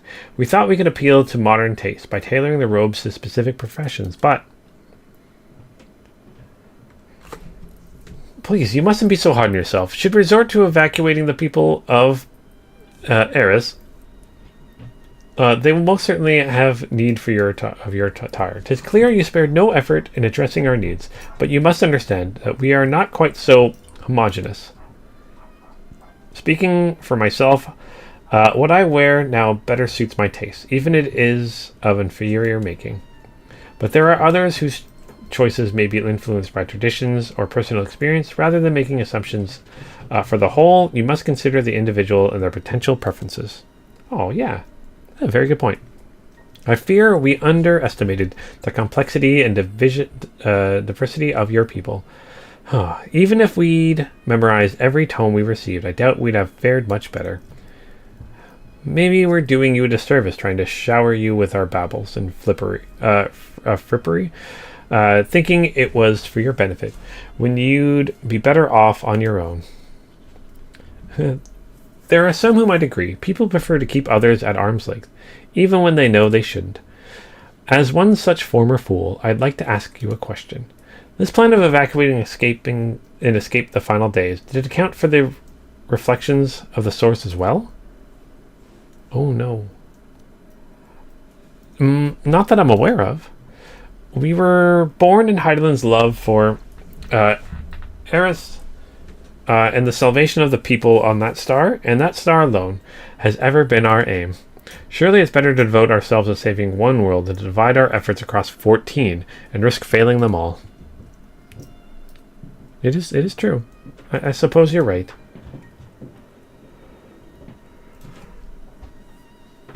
Livingway, might we have leave to explore Bestwaysboro unattended? You've given us much to think about. Why, certainly. Until later, then.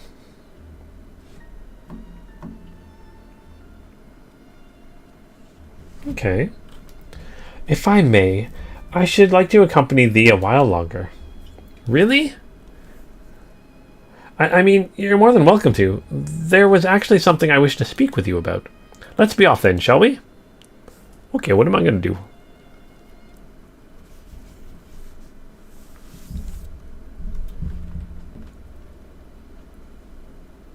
Figure out why they're still trying to kill me on your ship? Fidgeting Loperid. Oh, let's go talk to the fidgeting Loperid. Why are you fidgeting, little Loperid?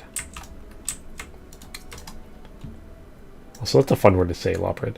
My apologies. I wasn't trying to spy or anything. Everyone's been talking about the visitors that came from Erithus. Eris? I wanted to see what all the fuss was about. I was excited at first, but now I'm worried. What if the people of the planet refuse to come? What if we can't save them? It's clear we've made a mess of things. Oh, but wait, you still haven't visited the domiciles. Once you see them, you'll understand how wonderful the moon truly is. I'm sure of it. I'll be waiting for you by the teleporter near the entrance. Oh, and the name's Growing Way, by the way. See you soon. Okay. Let's just teleport. Teleporting. Oh, there's a whole other area here. Teleporting. Okay, so there's a teleporter here. Where is said teleporter? Oh, right here. Oh, this is the teleporter. Okay, cool. Hey, Growing Way. All right, you're here. You're really here. Thank you. Thank you so much. Sorry. What should I call you? My name is Luneth. Luneth Darksphere, eh? Crikey. Even your names are amazing. Well, Luneth, we'll be using this teleporter to enter the residential area. Whenever you're ready. Okay, let's go. Okay, let's go. Ready in the teleporter. Okay.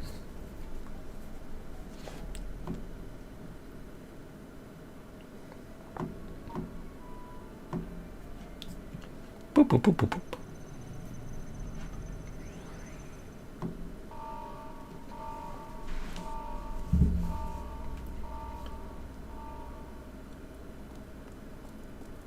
Huh? Access to living quarters restricted due to reconstruction. Then where is it? Oh no! Oh no, where did it send me?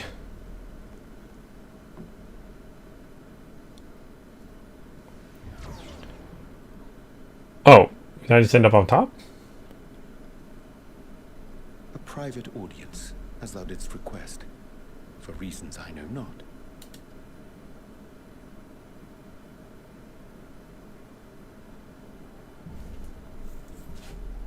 Just a precaution.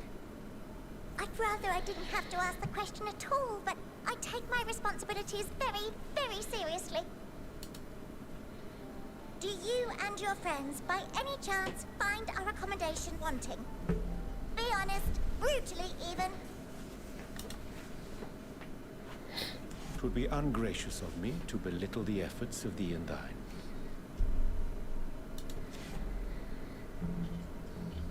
Lovely sentiment, really. But the disappointment is writ plain on your comrades' faces.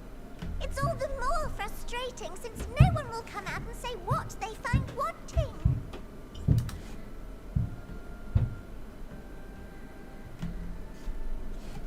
If there are faults in our work, we need to know. We can, we will do better. But time is not on our side.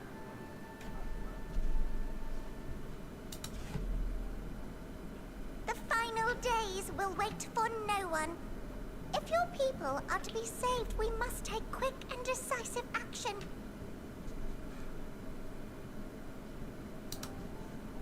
This vessel must serve as a home for as many passengers as possible, for far longer than we may like. Which brings me to my request. Our collaborators on Atheris are doing what they can to prepare for the voyage. Would you be willing to go and lend them a hand? Having seen the moon for yourself, you could speak to its many splendors, learn what else they might require, and assuage whatever concerns they have.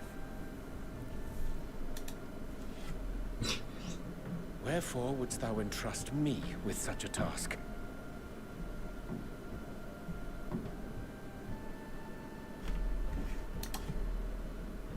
How to put it? You're the only one who appears not to be wholly unsatisfied with our work. Oh, quite good at pretending that's the case, at least. Calm, collected, tactful to a fault. Very particular with your words, too. You understand that, in the face of great danger, one cannot pursue perfection at the expense of practicality. The difficult choices must often be made for the greater good. The greater good.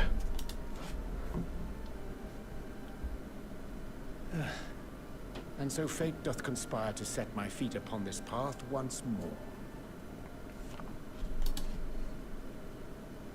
Come again?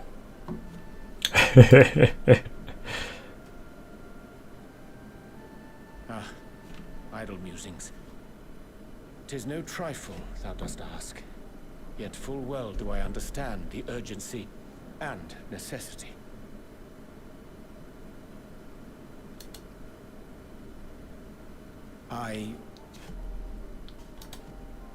Oh, dear me!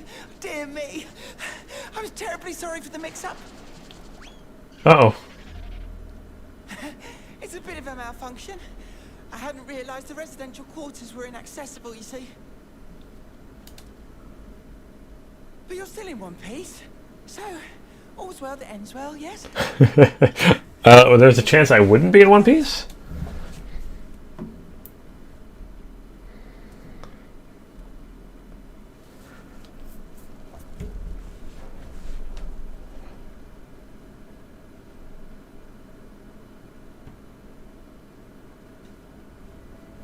All right.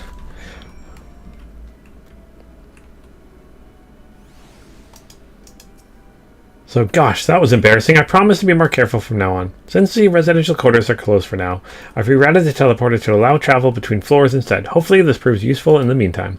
Ah, a shame you couldn't see it, though. You really would have liked it.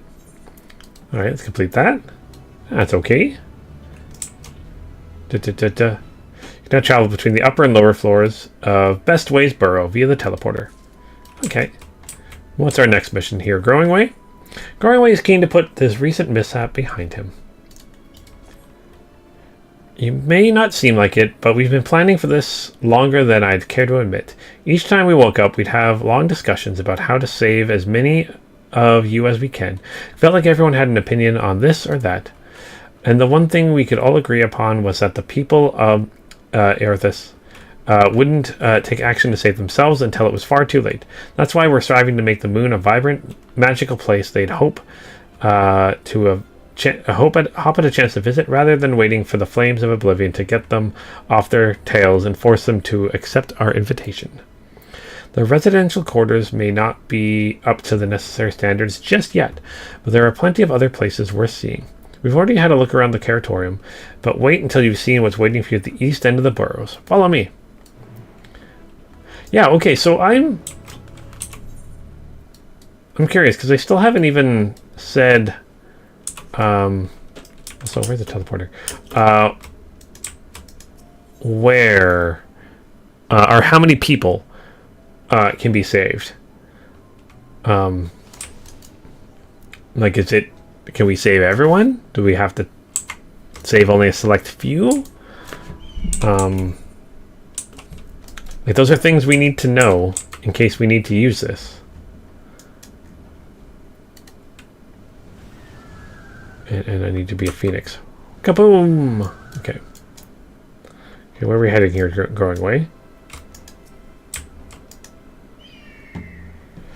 Good, you're here. Through this door is the greatest End's Veil. It was named as such because it's a veil to end all veils. The most beautiful forest you'll ever see. You understand that people on the planet enjoy taking leisurely walks through natural spaces and the like, so I'm sure you'll enjoy it. How about we start with a nice stroll to the fountain? This way. Ooh, I am very interested to see how they mess this up. Is the forest going to be full of monsters that are trying to kill me? Probably.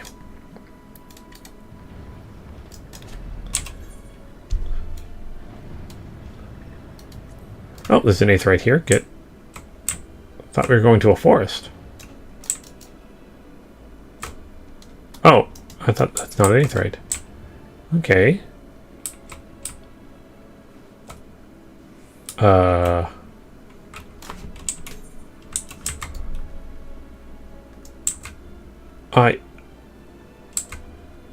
I don't know what to say. Also, why are there monsters trying to kill us? I know it's a video game, but I don't want to send the people here if there's monsters in these areas trying to kill people. That's not cool. Why? Why is this a thing?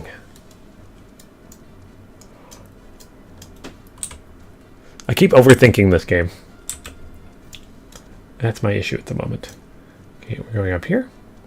Okay, that looks like a waterfall at least. Yeah, definitely would not call this a forest. So what do you think about the forest? Isn't it positively pleasant? Simply sublime.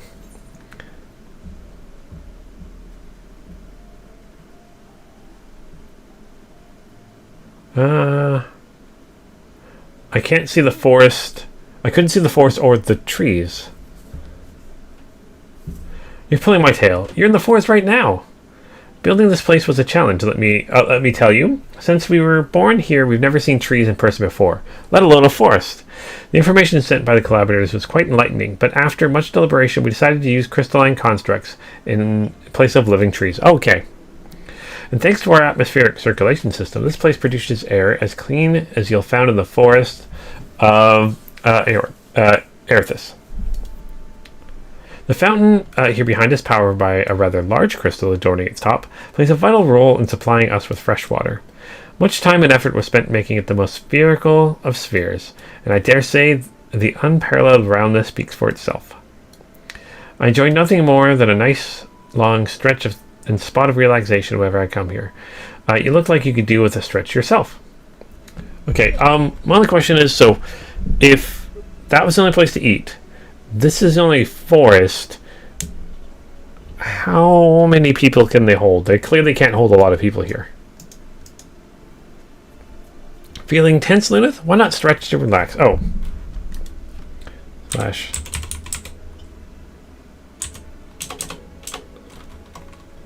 Stretch. Yeah. Actually, that hurt a little bit. That's the spirit. I feel more relaxed simply watching you. Sorry, I stretched my arms out, and I remember I got my flu shot today, so that hurt more than it should have. a sight worth the many years spent building this place. It is not too much to ask. I've always been a dream of mine to take a walk through the forest with someone from Erithus. Could we maybe... Alright, we're going to go through a walk through the forest. Forest, in quotation marks, with this guy. You will? Oh, be still my quivering whiskers. Okay. Okay, I'm just going to different places. Okay.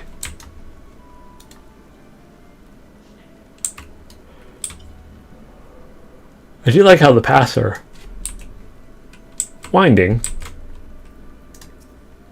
I was thinking, Luneth, that I could be more helpful to you by teaching you a little more about the moon and what it is we do. When we were first created, the moon's sole purpose was to hold Zodiark, and that was Absolutely nothing to be found here. Eventually, Hydaelyn gave us our first task. Furnish the moon with propulsion systems capable of facilitating travel to other stars. Okay, so the whole moon can go to other stars. Okay, then we can carry everybody.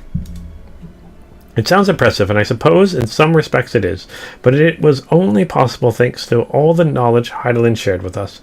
We also had a lot of time to get it done. 6,000 years, give or take. But anyway, let's keep going. Okay.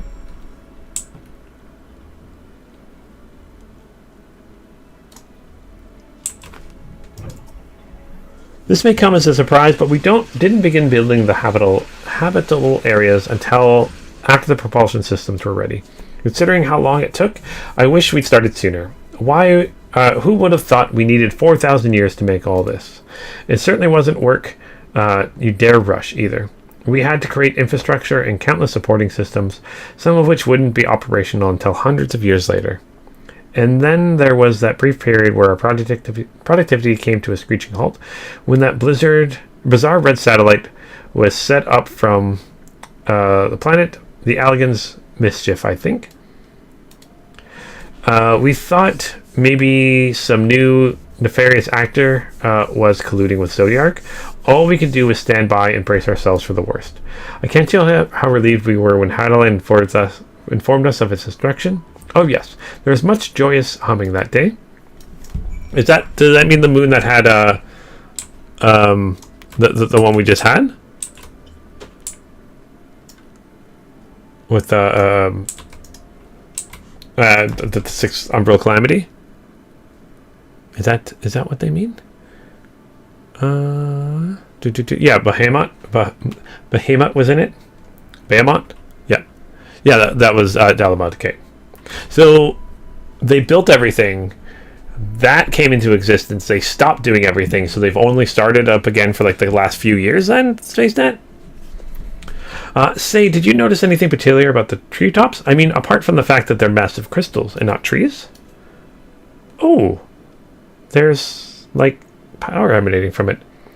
Yeah, I'll give you a hint. It's a golden rings emanating from the glowing spheres.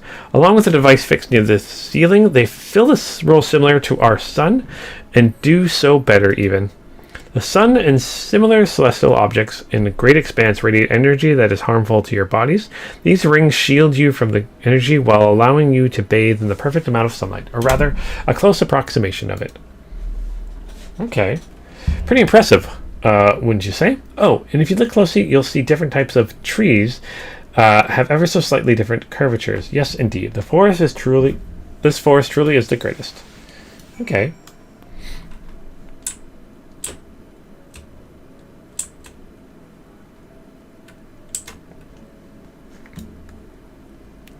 And what's he going to say about this crystal thing?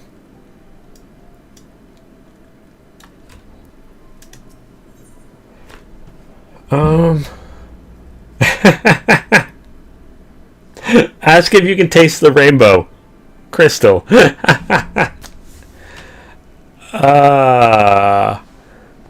SpaceNet says Garlemald didn't go right up after the sundering. It was a couple thousand years later. I'm gonna have to figure out how long the moon was in the sky. It was at least a few calamities. So yeah, they said they worked on it for 4,000 years or 6,000 years, and then that happened.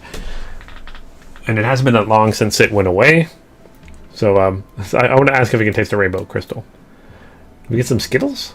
What? No. I'm not sure what it is you do with crystals, but we don't eat them, and certainly not this one. It possesses all 6 elements: wind, lightning, fire, earth, ice, and water. We use crystals like these to maintain the moon's elemental equilibrium.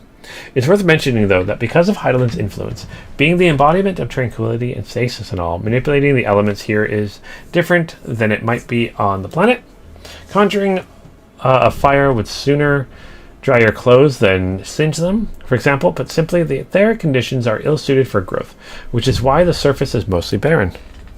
I love the Skittles reference. It's awesome. I love Skittles, actually. They're so good. Of course, this was all necessary to keep the raging energies of Zodiark in check. Yes. Speak with him? Nothing like a relaxing stroll to forget one's worries, eh? Oh, where am I supposed to go? Oh, I was supposed to go here. Oops. Nope, don't want to fight. Don't want to fight you, Scrapper. Scrapping, no scrapping. Or Scrapper, no scrapping. Let's go this way. Oh, nope, there's just more Scrappers this way. Scrapper, no scrapping. Okay. There's something else I wanted to tell you about. Oh, right. The propulsion system and habitat facilities were completed another 2,000 years later, and with that, the most important features were fit for purpose. Which was all well and good, except we still knew absolutely nothing about the present-day people of... how do you pronounce it again? Ares? Ares. Ares? Why not go and visit yourself, you might ask? Strictly forbidden. Whether our technology or knowledge of the moon's true purpose exploited for evil ends, the results could be disastrous. Yeah, so makes sense. So then there were a few more rejoinings, and became increasingly difficult to converse with Hydaelyn. Fearful we might lose the ability to communicate with her altogether, we beseeched her to find people on the planet we could trust to help. We were quite fortunate everything worked out as it did. Yes, it did. It worked out rather well. Okay, so even though the moon was there, they were still able to work. They just were scared of it for a little bit. Until Hydaelyn told them it was fine. Okay, what's next? With the exception of routine inspections and maintenance, we remained asleep and waited. Hopefully Hydaelyn would find someone who would help us. Eventually she did, and though her power was waning, we were able to speak to them directly for a short while. We shared with them everything we could, including our knowledge of the heavens, and a means to travel here to the moon. Who did they talk to? They certainly didn't waste any time with what we taught them. No more than a few years after our collaborators found the means to convey messages and supply us from down below. With all the letters, books, and other resources they sent, we learned enough to start making more meaningful changes to the moon. And now you're here, hopefully enjoying yourself as much as I am. Okay, who did they talk to? I know you would like the great Ensvale. I knew it. Thank you again for coming here, by the way. I know it was just a walk through the forest, but it means a lot to me. Aw, I'm glad we could do it for you, buddy. There you are. I take it you're already receiving the grand tour. A shame we missed it. Growing Way, I've been looking all over for you.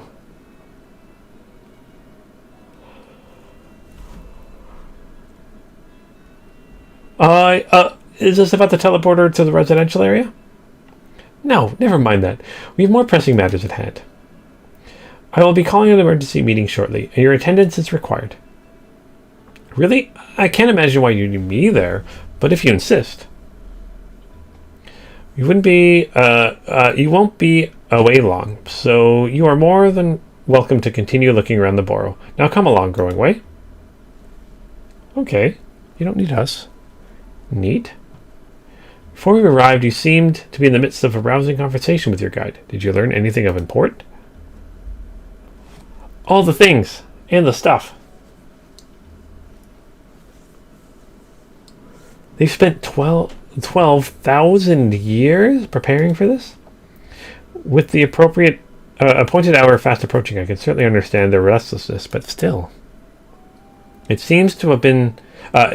remains to be seen if the people can be persuaded to evacuate when there are no signs of the final days. What's more, the technology of this place defies imagination. I doubt there are many who would readily come to terms with living in such surroundings. Whoever these collaborators are, unless they are possessed of the world's most charming personalities or the means to forcibly evacuate people, they will meet with a great deal of resistance. Indeed, even if faced with annihilation, the decision to forsake all one knows cannot be made lightly.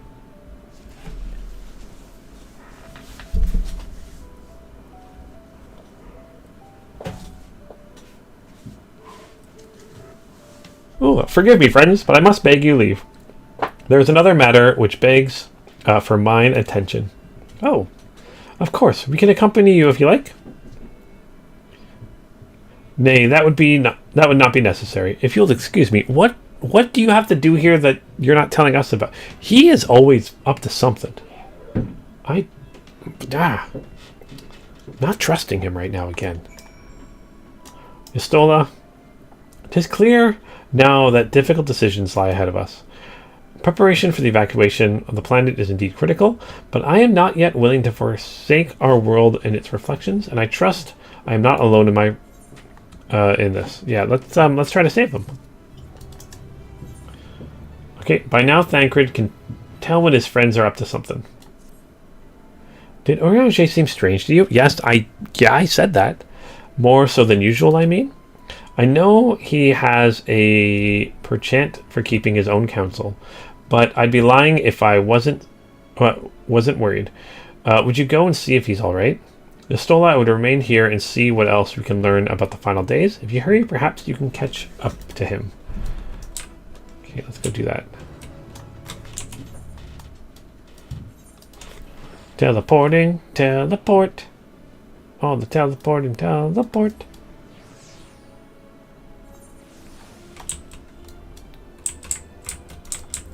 Alright, Oriange, what is going on, buddy?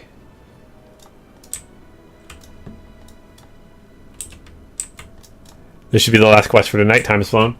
Oh my gosh, I didn't even realize what time it was. It is already 8 o'clock, yes. I will do some of this first. It has been almost 2 hours. Oh my gosh. Thank you again so much, you guys, everyone, for joining me. It's always fun. Alright, what's going on? What surprises do we have in store for Oriange?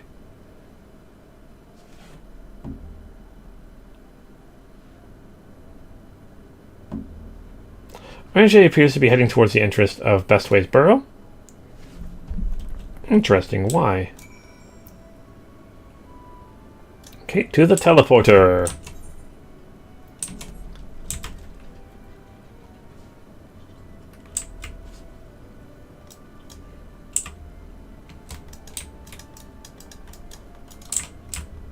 Alright, use the teleporter?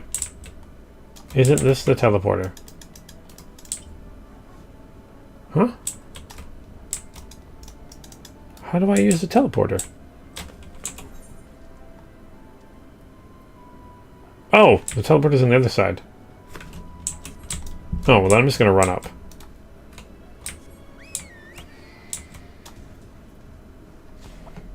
I don't think that would save me a lot of time.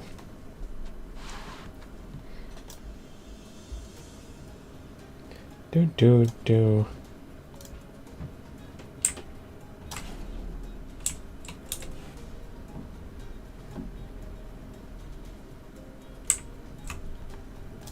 All right. Oriange, what is going on here, buddy? Time has flown. Yeah, I've noticed that SpaceNet says it's a pain to navigate without flight. I have learned that already. Not a fan. All right.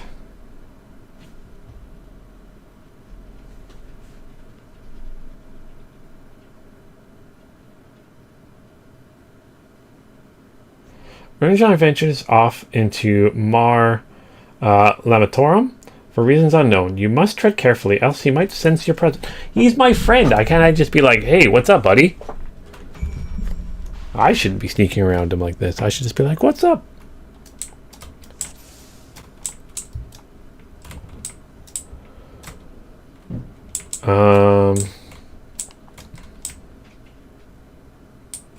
Hey, Argos, can you tell me what's up, bud?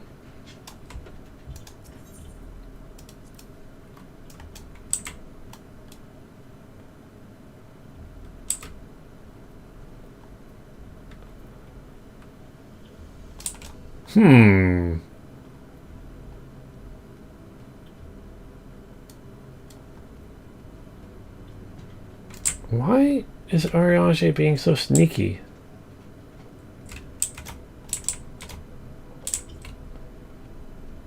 Thought we were past this.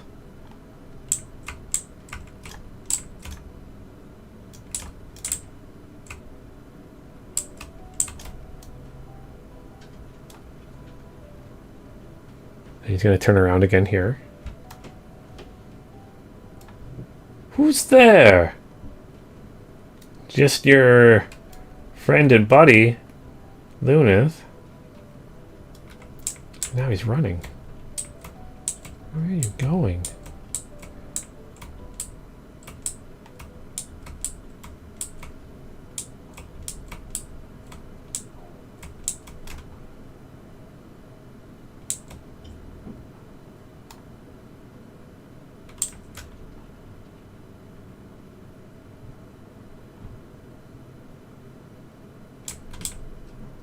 Can't be back to not trusting him.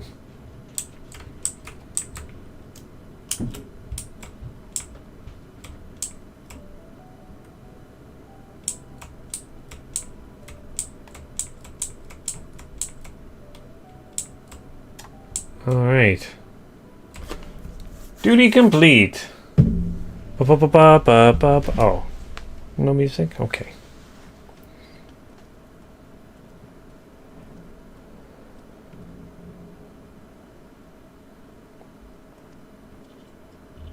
Thine arrival is timely as ever. Oh, what? Thou didst chance to overhear my conversation with Living Way, I presume?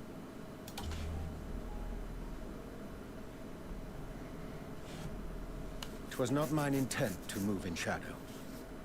Nevertheless, I have been asked to do that and more yet again.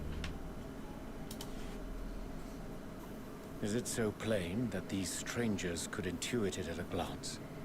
My capacity for silence and secrecy and duplicity. And Grahatir did contrive to deliver the first at the price of his own life. I was complicit in the scheme. A sacrifice averted for a mercy. Would that I could say the same for Minfilia. One life for one world. And by that bloody bargain, brokered by my hand, were the Scions robbed of a dear comrade, and Flamine her beloved daughter. Oh. Two souls, whose selflessness was beyond measure, whose resolve was unshakable. They would not be moved even had I thought to protest. But protest I did not. Far from it. I pushed them forward. No effort did I make to seek out alternatives. Ones that would not demand such terrible costs. That resignation weigheth heavy on my mind, as does the memory of another lost to mine inaction.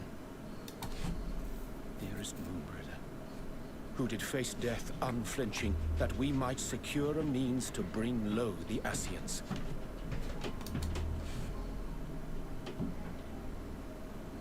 In her hour of need, I did naught. Dutiful disciple of Louisoix, ever looking to the greater good. Had I shut mine eyes and bid her live instead, mayhap she would be with us today.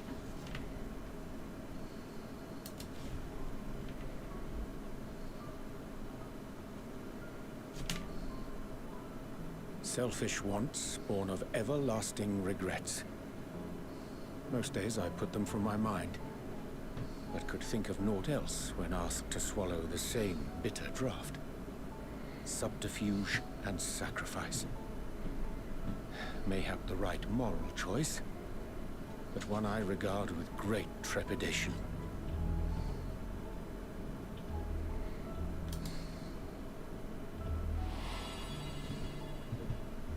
The calamity of Amarot was a tragedy beyond reckoning. One which must never again come to pass.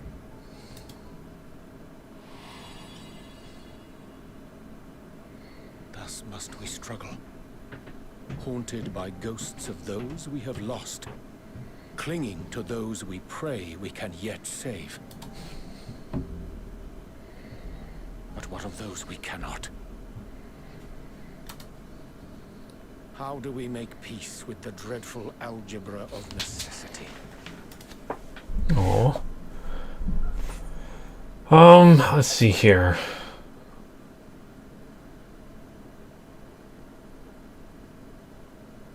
Sometimes there's no right answer. Have faith in yourself and your decisions. Take heart. Protect those you can't. Let's go. Sometimes there's no right answer. This is definitely a if we can't say everyone, it's going to be hard kind of situation. I am not alone in my discomfort, then. Oh, of course. It is surprising, though perhaps not.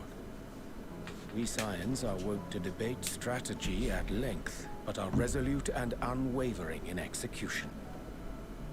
Very, very true. Strange. Scarcely can I remember when last we spoke alone, and so candidly.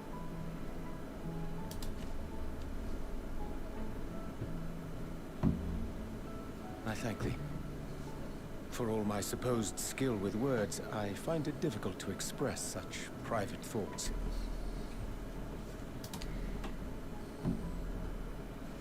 As for the Loporrit's proposition, I will take time and consider how to respond.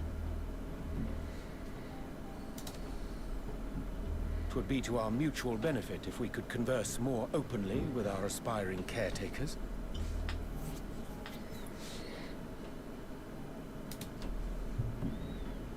A concern I should be glad to address on the Scions' behalf.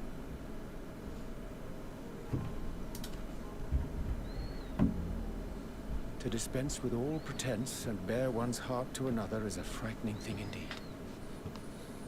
But we cannot move forward ere we take that bold first step. A lesson I have learned many times before. And today.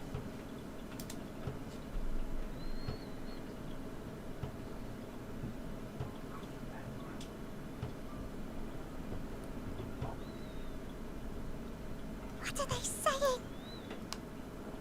Ears, I've had bugger all. No matter. We've got our plans. Okay. What are these plans? I'm so worried about what's going on. Oh my gosh, okay. People have plans upon plans upon plans. Okay, Orange. In truth, my reason for traveling hither was to effect a plan of mine own, a plan which may prove a way forward for us all. May, I say, for there is no guarantee of success. 'Tis the reason I set out alone, that failure, should it come, would be mine to bear alone. Yet thou standest before me with pre-offered hand and open heart. 'Twould be remiss for me to refuse thy amity, and so I ask, wilt thou join me in mine endeavor? All right, so Urianger, we're gonna fix it. Me and you, we're gonna fix it all. It's all gonna be okay. Everything's gonna be okay. But yeah, I want to thank you guys so much for joining me today. I had a ton of fun playing this today. Learning about what are you guys such crazy monsters? We got to meet a new kind of rabbit people. They are pretty awesome. We're learning about the moon. And how we're going to try to save everybody. We're going to try to save everybody. That is the plan. Definitely excited for next week. I'll be back next Monday to play some more Final Fantasy XIV. And then throughout the week, I'll have some other videos for like Rogue Trader and Guild Wars. And I show some Star Wars stuff coming out soon. But yeah, I just want to thank you guys so much for joining me today. It has been awesome and amazing. And as always, until next time, keep your stick on the ice.